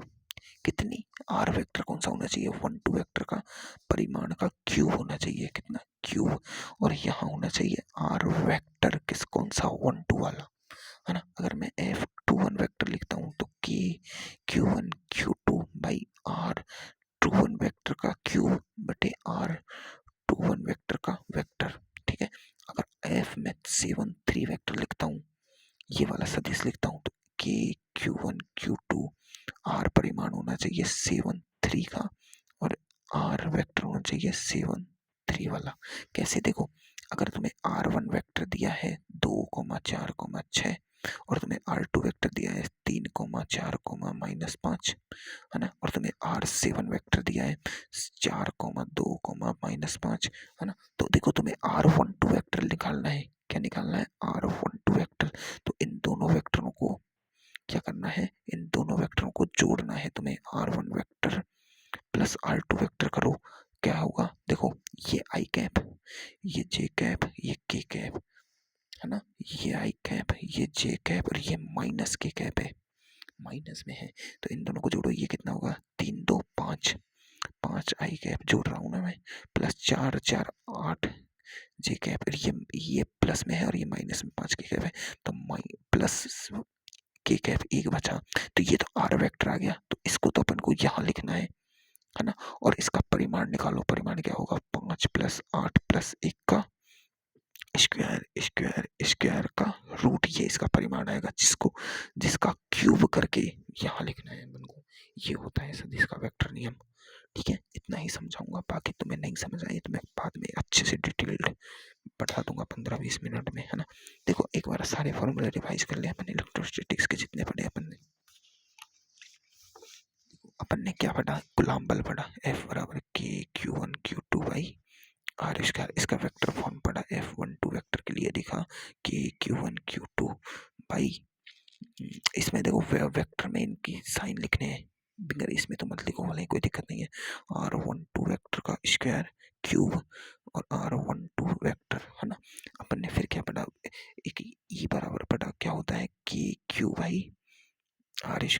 अगर ई वेक्टर में लिखे, अगर ई वेक्टर में लिखे तो के Q/R²। अगर ई आई कैप का लिखा, एक्स दिशा में है तो आई कैप लगाओ, जेड दिशा में है जेड कैप लगाओ, के दिशा में और इधर लगाओ आर वेक्टर और इधर आर वेक्टर एकांक वेक्टर, ये आर क्यूब लगाओ आर वेक्टर इसी की तरह, यानी इसी की तरह लिखो के क्यूब आर क्यूब और आर वेक्टर।